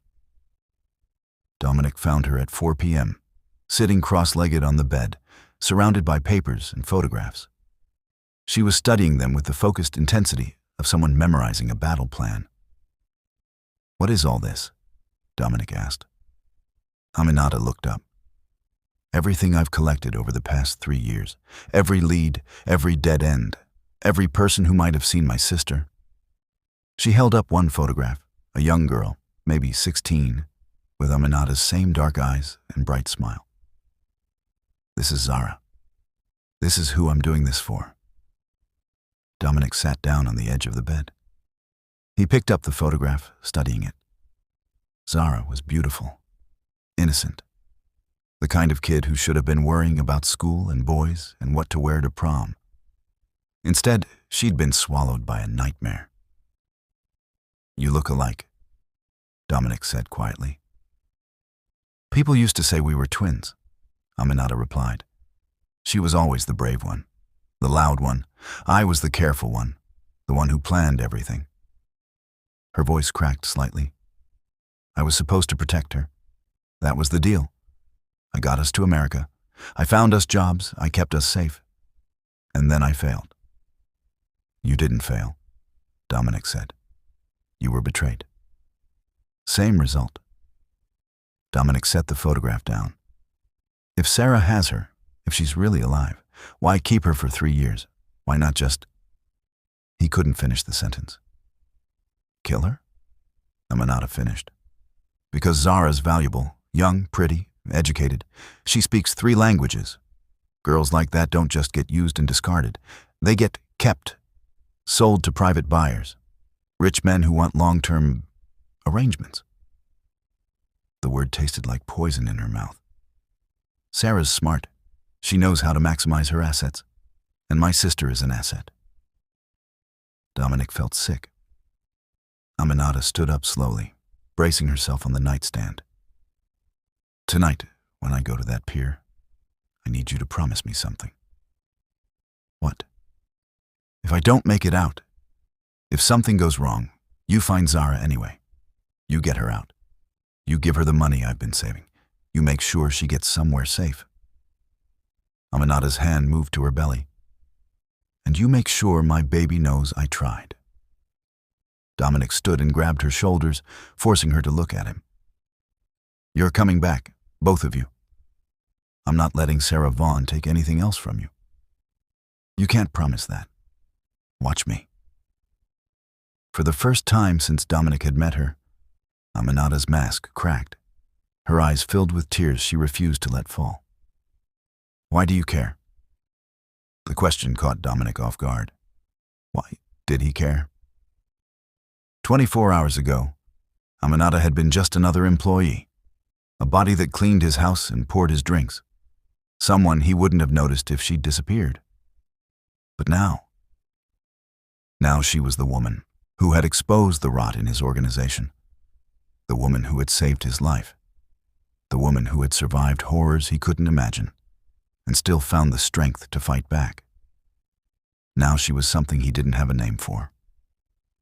"Because you deserve better than this," Dominic said finally. "And because I'm tired of people taking things that don't belong to them."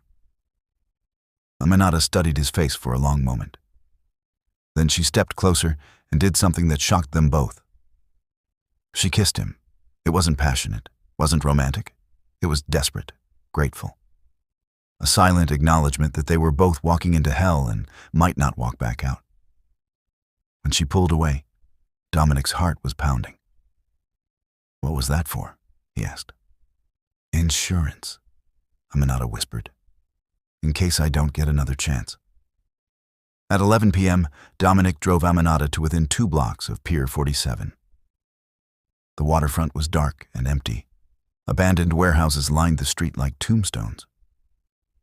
In the distance, the pier stretched out into the black water, illuminated only by a few flickering lights. "She'll have people watching," Dominic said. "Probably armed. Probably positioned to take you out the moment you step onto that pier." "I know," And you're still going? I am. Dominic reached into the glove compartment and pulled out a small device, a tracker no bigger than a button. Put this in your shoe. If something goes wrong, I'll know where you are. Aminata took the tracker. And if she sweeps me for bugs? Then I'll find another way. Aminata slipped the tracker into her sneaker and opened the car door. The cold November air rushed in, carrying the smell of salt water and diesel fuel. Dominic, he turned. When this is over, Aminata said quietly, and we've both survived, ask me about the baby. Dominic frowned. What about the baby? Just ask. And then she was gone, walking into the darkness alone. Aminata's footsteps echoed on the wooden planks of Pier 47. Her heart was pounding, her hands were trembling, but she forced herself to keep moving, one step at a time, toward the figure waiting at the end of the pier.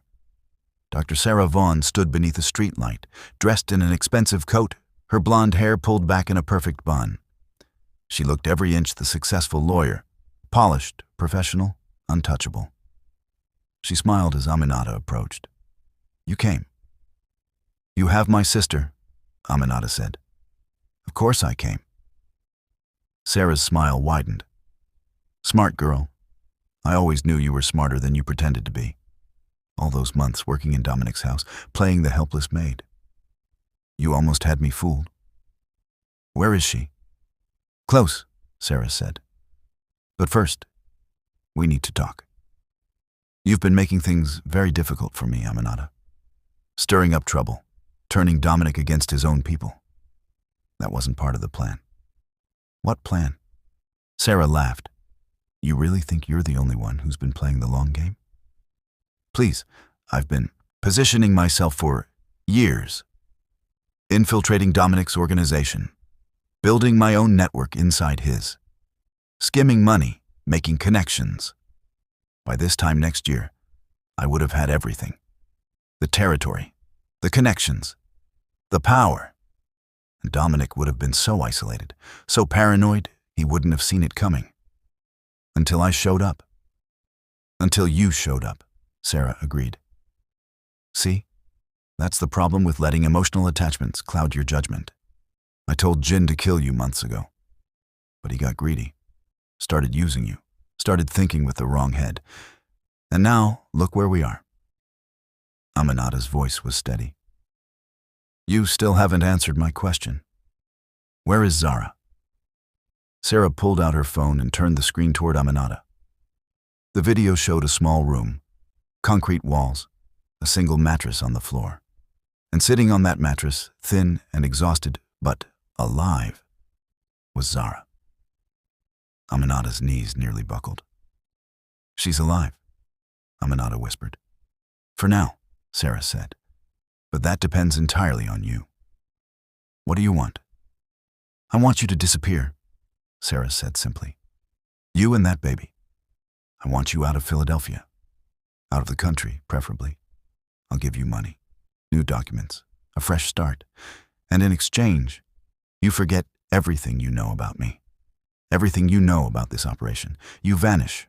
Forever. Aminata stared at her. And Zara? She stays with me. No. Sarah's expression hardened. That wasn't a negotiation. Then neither is this, Aminata said. You let my sister go, or I burn your entire network to the ground. I have evidence, names, bank accounts, shipping routes. I've already sent copies to 3 different agencies. If I don't check in by dawn, it all goes public. Sarah's face went white. You're bluffing. Try me. For a long moment, the 2 women stood facing each other. 2 survivors. 2 fighters. 2 people who had spent years clawing their way through a world that wanted to destroy them. And then Sarah's expression shifted into something cold and final. I was hoping we could do this the easy way, she said. She raised her hand, and from the shadows of the warehouses behind them, 6 armed figures emerged. Aminata's blood turned to ice. Sarah smiled. You're not the only one who plans ahead, sweetheart. Dominic watched from the roof of a warehouse 300 yards away. He had a rifle scope, a clear line of sight, and the moment Sarah's men emerged from the shadows, he knew Aminata was out of time. "Juan," Dominic said into his earpiece. "Now." "Copy that." Juan and 8 of Dominic's most trusted men moved out from their positions around the perimeter. They'd been waiting in the dark, invisible, ready to strike the moment Sarah revealed her hand. Dominic centered his crosshairs on one of Sarah's guards, exhaled, squeezed the trigger. The guard dropped. Chaos erupted. Sarah's remaining men scattered, trying to locate the shooter. Juan's team opened fire from multiple directions, pinning them down. And in the middle of it all, Aminata did something extraordinary. She ran, not away from Sarah, toward her. Sarah reached for the gun in her coat, but Aminata was faster. She grabbed Sarah's wrist, twisted, and drove her knee into Sarah's stomach. The lawyer doubled over, gasping. "Where is she?" Aminata screamed. "Where's my sister?" Sarah spat blood. "You'll never find her." Aminata hit her again. "Tell me." "She's gone," Sarah gasped. "I sold her 2 years ago to a man in Dubai. She's probably dead by now." The words hit Aminata like a bullet. For a moment she froze. Her grip on Sarah loosened, and Sarah took her chance. She pulled a knife from her coat and drove it toward Aminata's belly.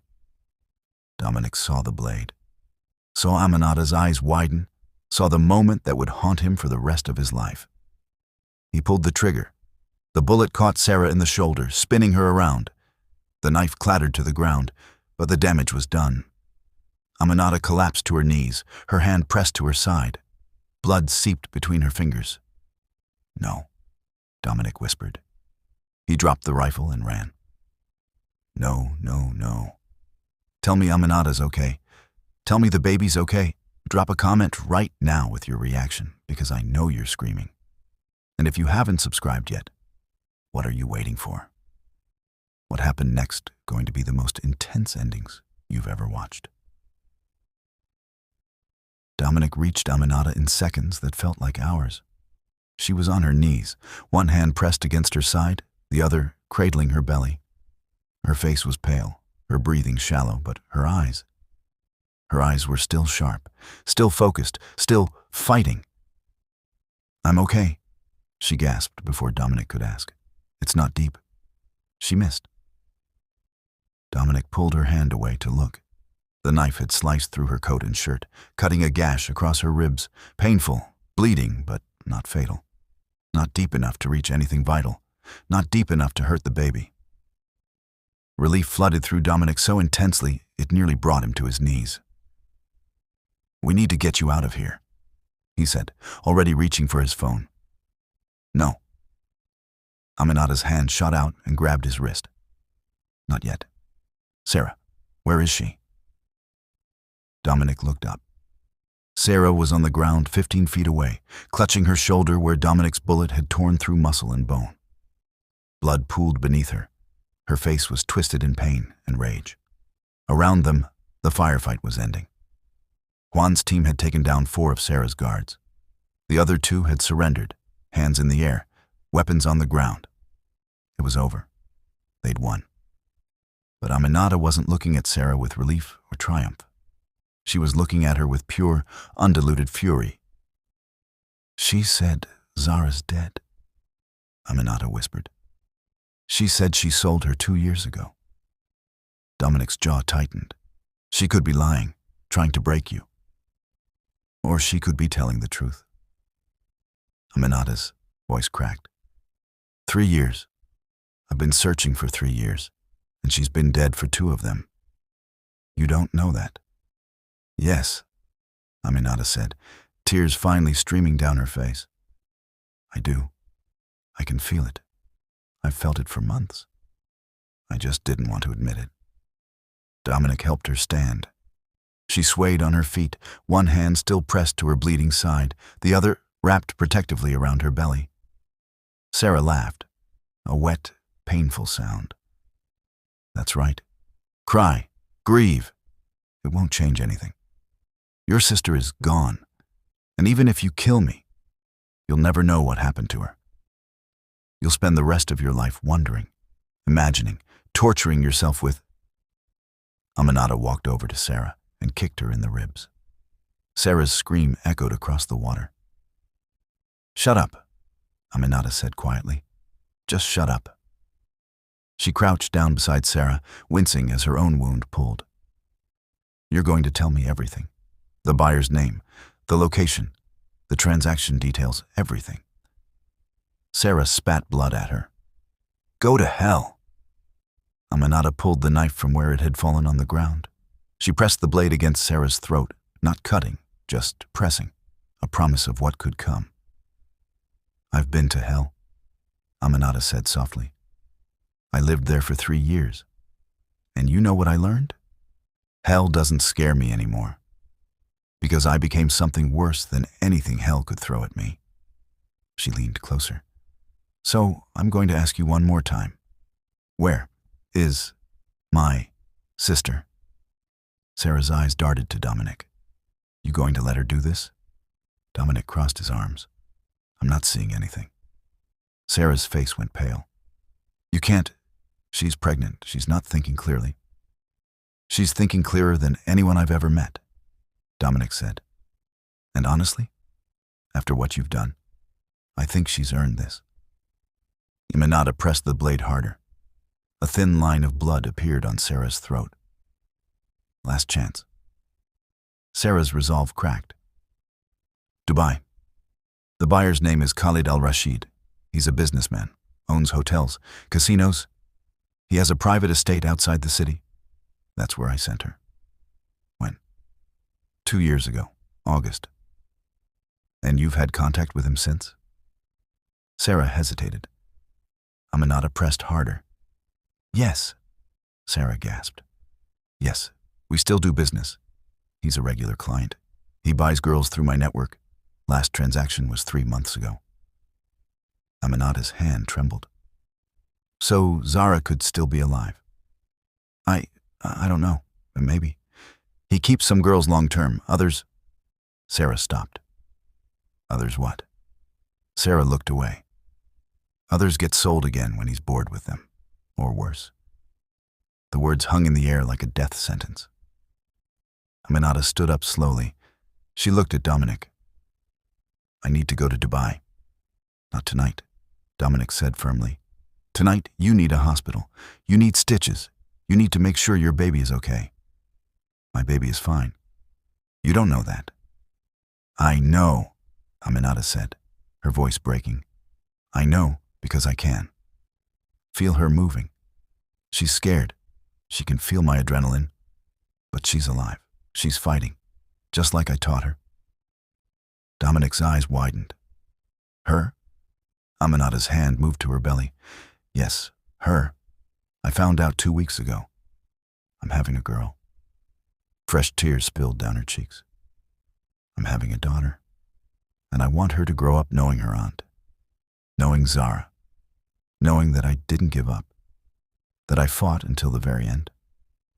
Dominic felt something crack open in his chest. Something he'd kept locked away for years. Something that felt dangerously close to hope. "Then we'll find her," he said. "Together. But first," he gestured to the wound on her side. "Hospital, please." Aminata looked down at the blood soaking through her shirt. At Sarah lying broken on the pier, at the bodies scattered around them. And finally, she nodded. "Okay." Juan drove them to a private clinic, one of Dominic's contacts, no questions asked, no records kept. The doctor was a thin Korean man in his 60s who'd been patching up Dominic's people for 20 years. He examined Aminata in silence, cleaning the wound, checking her vitals, monitoring the baby's heartbeat with an ultrasound machine. After 15 minutes, he looked up. "The cut is superficial. 12 stitches. She'll be sore for a week, but there's no internal damage." He moved the ultrasound wand across Aminata's belly. "And the baby is fine. Heart rate is strong. No signs of distress." Aminata closed her eyes. Thank God. The doctor stitched her up quickly and professionally. When he was done, he handed Dominic a bottle of antibiotics and a stern look. She needs rest, real rest, not whatever insanity you people are usually up to. She'll rest, Dominic promised.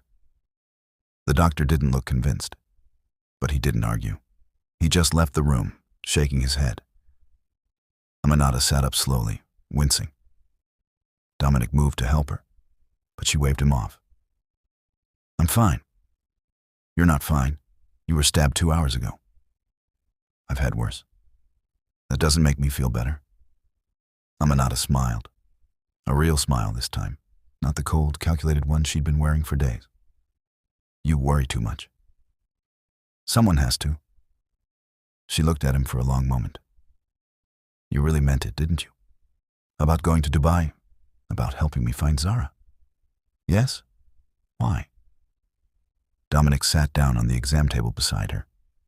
Because 3 days ago, you walked into my dining hall with bruises on your face, and instead of breaking, you started a war. You exposed traitors, saved my life, took down a woman who'd been stealing from me for years, and you did it all while 7 months pregnant. He met her eyes. I've known soldiers who couldn't do half of what you've done.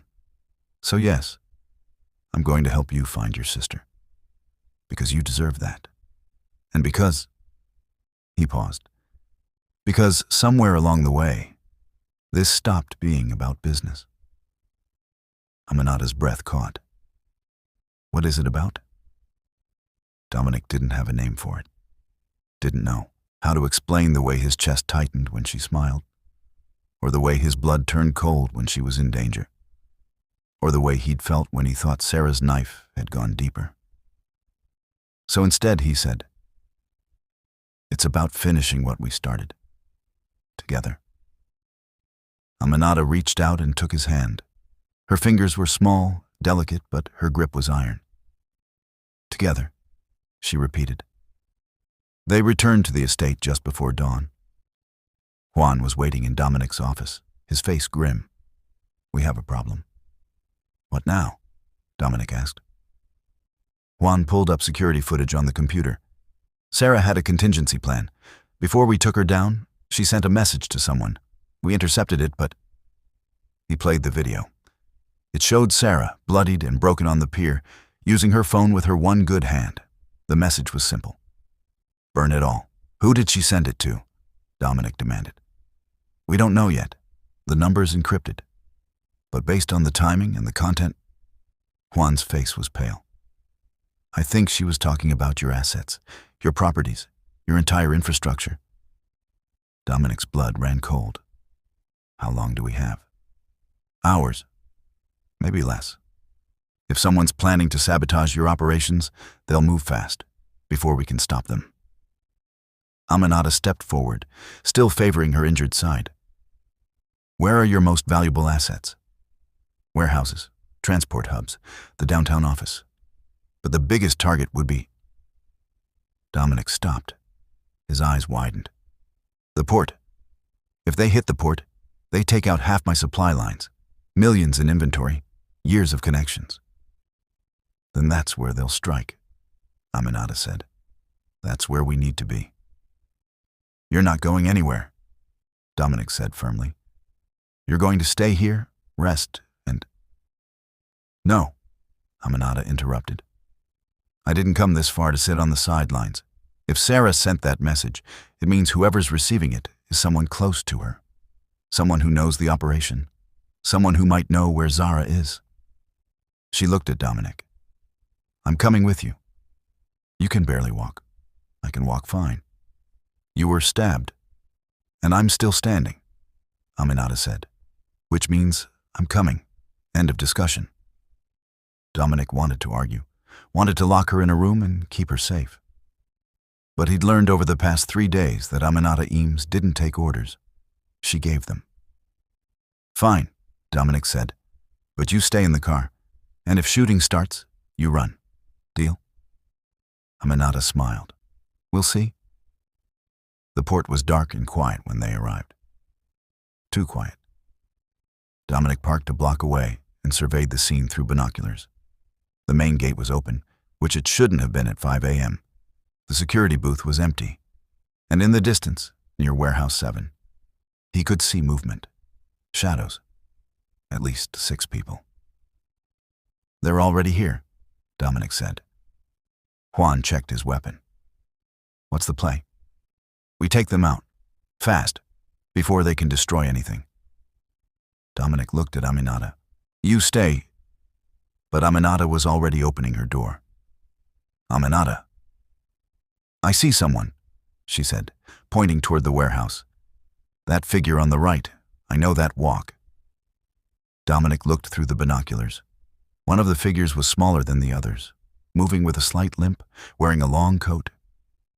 And when the figure turned slightly, the streetlight caught their face. Dominic's blood turned to ice, because it wasn't one of Sarah's guards. It wasn't some hired muscle. It was Dr. Helen Choi, Dominic's mother. The woman who had supposedly retired from the organization 5 years ago. The woman who had always hated the violence, hated the business, hated everything Dominic had become. The woman who had been Sarah Vaughn's law school roommate 30 years ago. "No," Dominic whispered. Aminata looked at him. "You know her." "That's my mother." The words fell like stones. Juan's face went white. "Boss, she's been working with Sarah," Dominic said, his voice hollow. "The whole time. That's how Sarah knew everything. That's how she had access. My own mother was feeding her information." Aminata's hand found his. "I'm sorry." Dominic pulled away and grabbed his gun. "Stay here, both of you." "Dominic, wait." But Dominic was already moving. He crossed the distance to the warehouse in silence, rage burning in his chest like acid. His mother was placing explosives on the support beams. 4 other figures, people Dominic didn't recognize, were doing the same throughout the warehouse. Dominic stepped out of the shadows. "Hello, Mom." Helen Choi froze. She turned slowly, her weathered face pale in the dim light. "Dominic." "Don't," he said, his voice shaking with fury. "Don't say my name like you still have the right." "I can explain. You've been betraying me for years. You and Sarah, you've been stealing from me, destroying me from the inside. And for what? Money? Power? Revenge?" Helen's expression hardened. "You want to know why? Fine, I'll tell you. Because you became exactly what I was afraid you'd become. A monster, just like your father. You took everything he built, everything we sacrificed for, and you turned it into something uglier, something worse. You traffic people, Dominic. You sell drugs to kids. You kill anyone who gets in your way. And I couldn't stand by and watch anymore. So you decided to burn it all down." "Yes," Helen said simply. "Because if I couldn't save you, at least I could stop you." Dominic raised his gun. His hand was steady. His eyes were cold. "Then you failed." He pulled the trigger. The shot echoed across the port. Helen dropped. The other 4 figures scattered, but Juan's team had already surrounded the warehouse. Within seconds, it was over. Dominic stood over his mother's body, his gun still raised, his chest heaving. He felt nothing. No grief, no regret, no pain. Just empty. Aminata appeared beside him. She didn't say anything, didn't try to comfort him. She just stood there, her hand resting on her belly, her presence solid and real. "It's done," Dominic said finally. "No," Aminata said quietly. "Not yet. We still have to find Zara." Dominic looked at her. "Dubai." "Dubai," she confirmed. And for the first time in 3 days, Dominic felt something that wasn't rage or pain or betrayal. He felt purpose. "Then let's finish this," he said. "I cannot believe what just happened." Dominic's own mother. And they're going to Dubai to find Zara. Drop a comment with your reaction, because this story just went to a place I didn't see coming. And make sure you're subscribed, because the finale is going to give you the ending you need. 2 weeks later, Aminata stood on the balcony of a luxury hotel in Dubai, watching the sun set over the Persian Gulf. Her hand rested on her belly, larger now, heavier, the baby more active than ever. The stitches in her side had healed cleanly, leaving only a faint scar. A reminder, a badge. Behind her, the hotel suite was filled with the quiet hum of preparation. Dominic was on the phone with a contact. Someone who knew Khalid al-Rashid's schedule. Juan was reviewing building schematics on a laptop. 2 other men, trusted soldiers Dominic had flown in from Philadelphia, were checking weapons. They'd been in Dubai for 12 days. 12 days of surveillance, of bribes, of carefully building a network of information about one of the wealthiest, most protected men in the Emirates. 12 days of Aminata wondering if her sister was still alive. The door to the suite opened. Dominic stepped onto the balcony, his expression carefully neutral. "We have a window." Aminata turned. "When?" "Tomorrow night. Khalid is hosting a private event at his estate, a charity gala, very exclusive, very secure. But I managed to get us on the guest list." "How?" "I bought a construction company that's been contracted to build one of his new hotels. As far as he knows, I'm a Korean-American investor looking to expand in the Middle East. He'll want to meet me, charm me, show off his wealth." "And me?" Dominic's eyes softened. "You're my translator, my cultural liaison, the woman helping me navigate Middle Eastern business customs." Aminata almost smiled. "You really think he'll believe a pregnant woman is part of your business team?" "I think he'll see exactly what we want him to see. A successful businessman and his very pregnant assistant who poses absolutely no threat." "And once we're inside?" "Then we find Zara," Dominic said simply. "We search every room if we have to. We bribe every guard. We do whatever it takes." Aminata looked back at the city. What if she's not there? Then we make Khalid tell us where she is. And if she's... Aminata's voice broke. "If she's already gone?" Dominic stepped closer. He didn't touch her, but his presence was solid, grounding. "Then we make sure he pays for every second she suffered. And then we go home, and you have your baby, and you start over. The way you were supposed to 3 years ago." Aminata's eyes filled with tears. "I don't know if I can." "You can," Dominic said firmly. "Because you're the strongest person I've ever met. And because..." He paused. "Because you won't be doing it alone." Aminata looked at him. "What does that mean?" Dominic pulled something from his pocket, a small velvet box. He opened it. Inside was a ring, simple, elegant, a single diamond set in platinum. Aminata's breath caught. "Dominic." "I know this isn't how these things usually work," Dominic said. "I know we've only known each other for 3 weeks. I know I'm not the kind of man anyone should want to marry, but..." He met her eyes. "You changed everything. You walked into my house and turned my world upside down. You made me question everything I thought I knew. You made me care about something other than power and control. And now..." His voice dropped. "Now I can't imagine going back to the way things were before you." "You don't have to do this," Aminata whispered. "You don't owe me anything." "This isn't about owing you," Dominic said. "This is about wanting you. Wanting to be part of your life. Wanting to help you raise your daughter. Wanting to wake up every morning and know that someone as brilliant and terrifying and beautiful as you chose to stay." Aminata stared at the ring, at Dominic, at the impossible future he was offering. "I'm a mess," she said. "I'm broken. I'm carrying another man's child. I've lied to you, used you, manipulated you.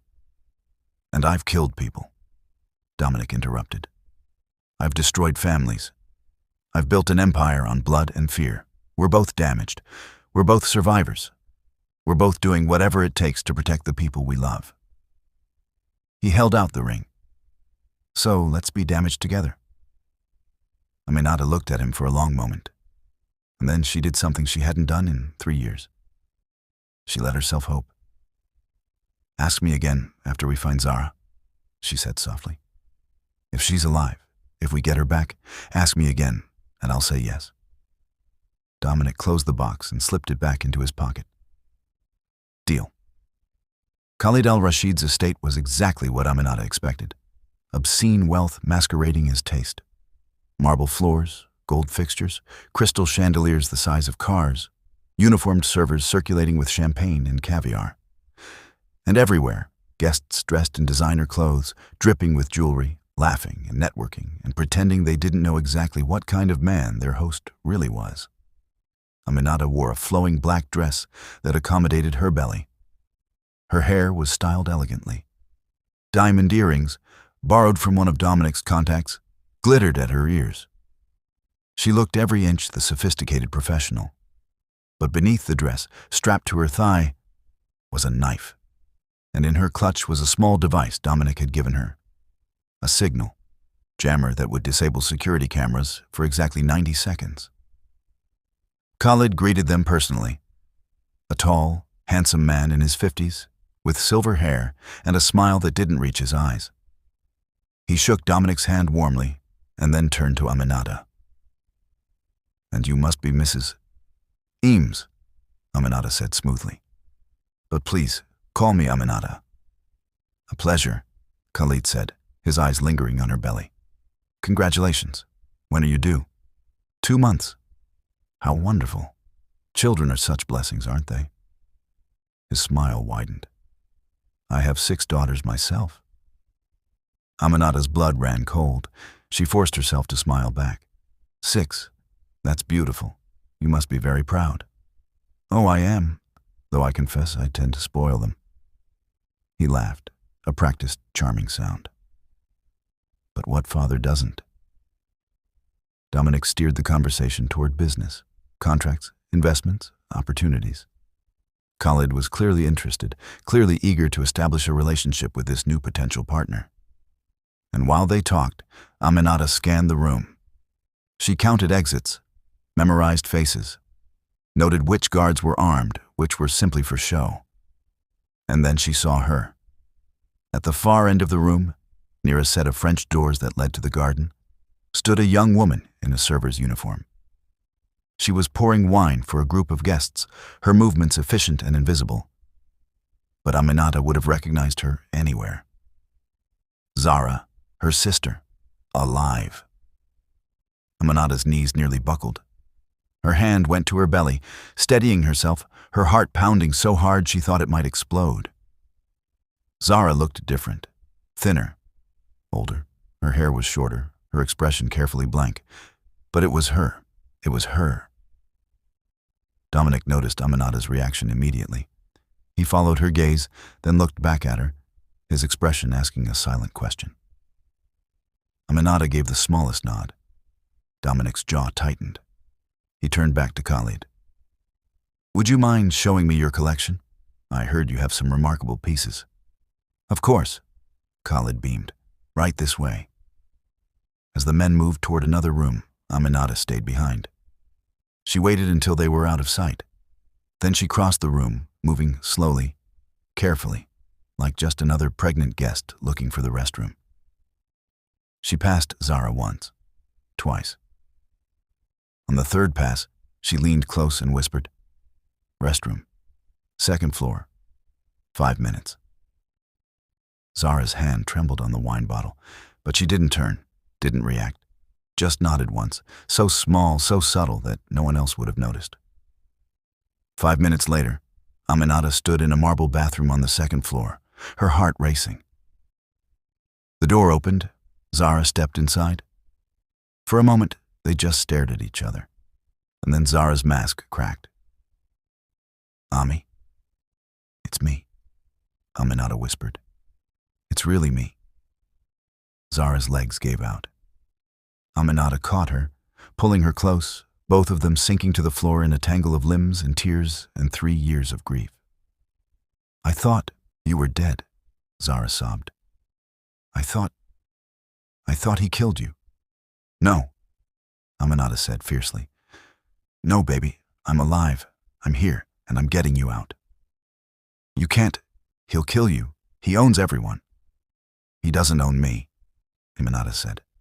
And he doesn't own you anymore either. She pulled back and looked at her sister's face.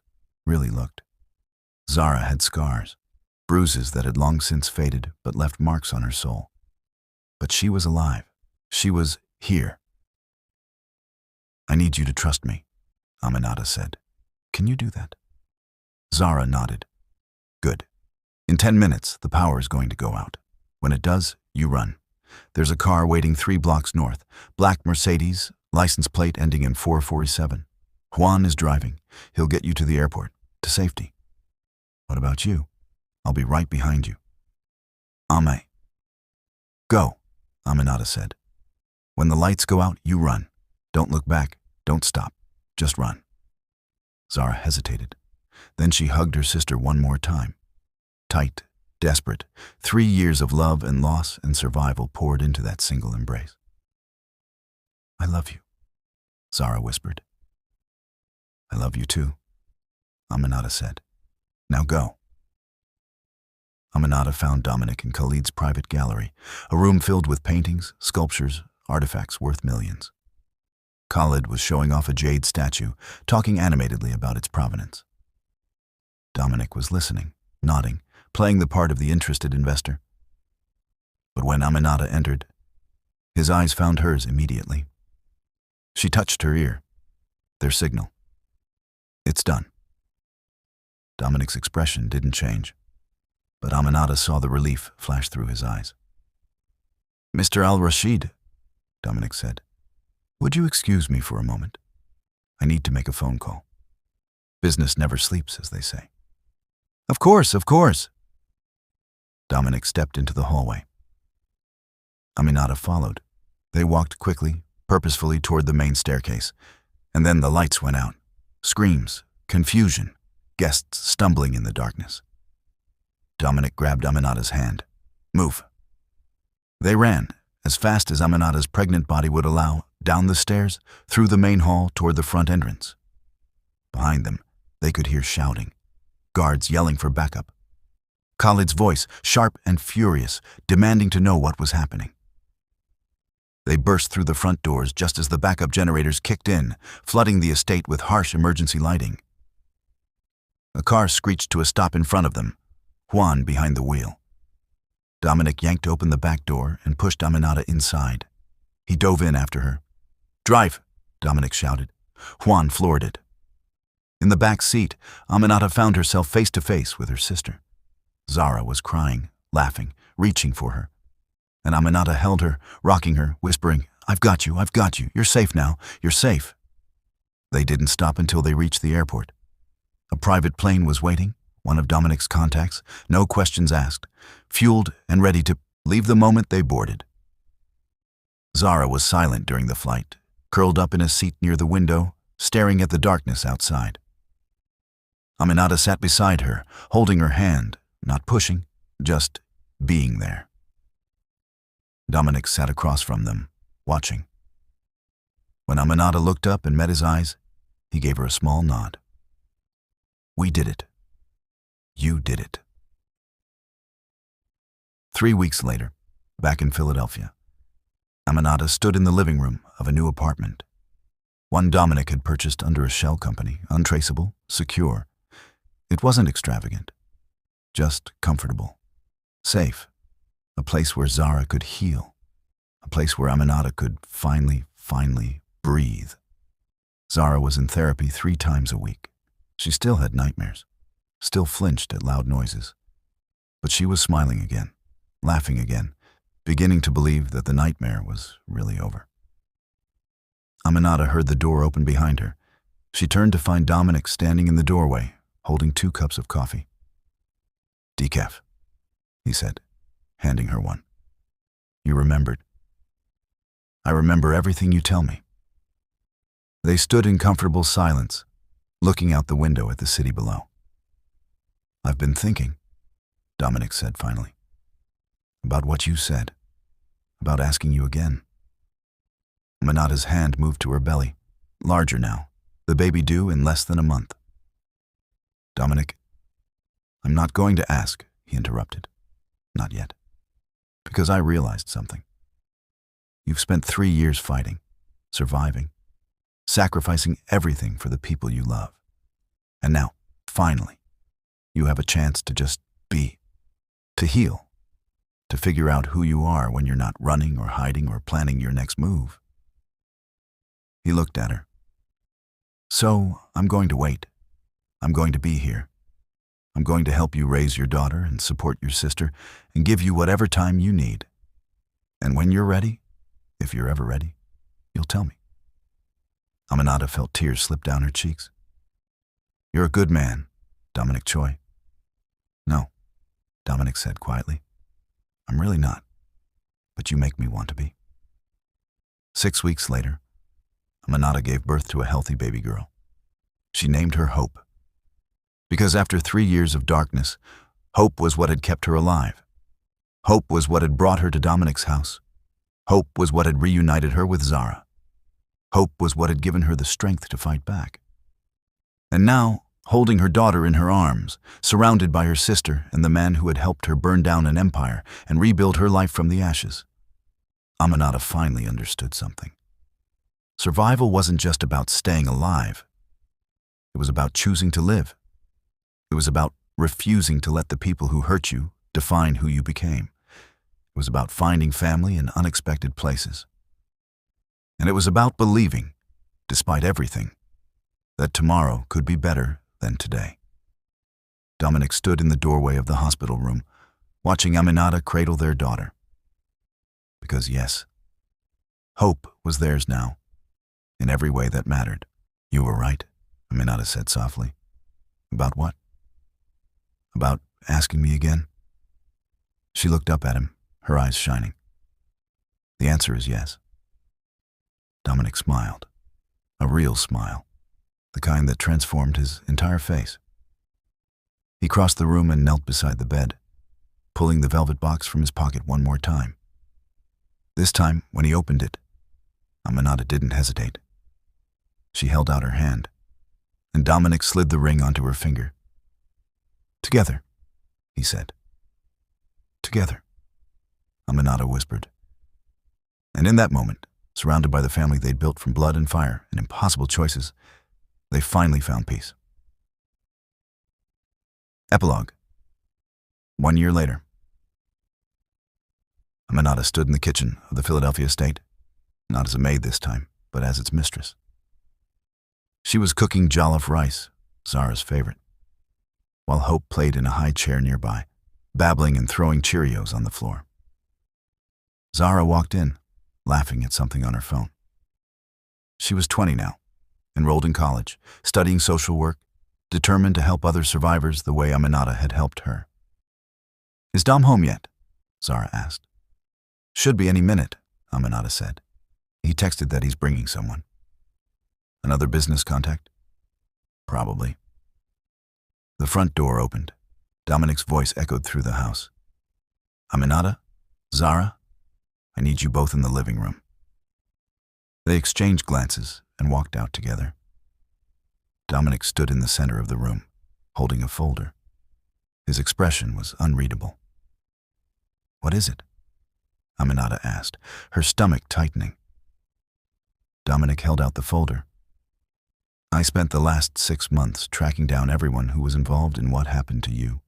Every buyer, every seller, every person who profited from your pain.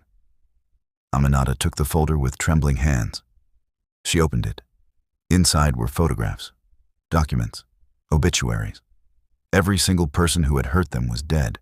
Every single one. Aminata looked up at Dominic. You killed them all. Yes, Dominic said simply, because no one gets to hurt my family and walk away. Zara started crying. Aminata pulled her close, and Dominic watched his wife and sister-in-law hold each other, finally free from the ghosts that had haunted them. It's over, he said quietly. It's really over. Aminata looked at him, this man who had started as her employer, become her ally, and ended up as her everything. Thank you, she whispered. Dominic shook his head. You saved yourself. I just helped you burn the bridges behind you.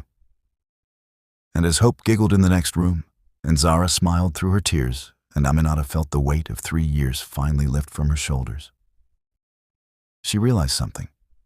She had won. Not just survival, not just revenge, but something far more valuable. She had won her life back. She had won her family back. She had won her hope back. And that was worth everything. Thank you so much for going on this journey with me. If this story moved you, if it made you feel something, drop a comment below and let me know. Tell me which part hit you the hardest. Tell me what you thought of Aminata and Dominic's story. And if you haven't subscribed yet, please do it now. Because there are so many more stories like this waiting for you. Stories about survival, about love, about fighting back when the world tries to break you. Stories about women who refuse to stay broken. Hit that subscribe button, leave a comment, and I'll see you in the next one. Until then, stay strong, stay fierce, and never forget, you are more powerful than you know.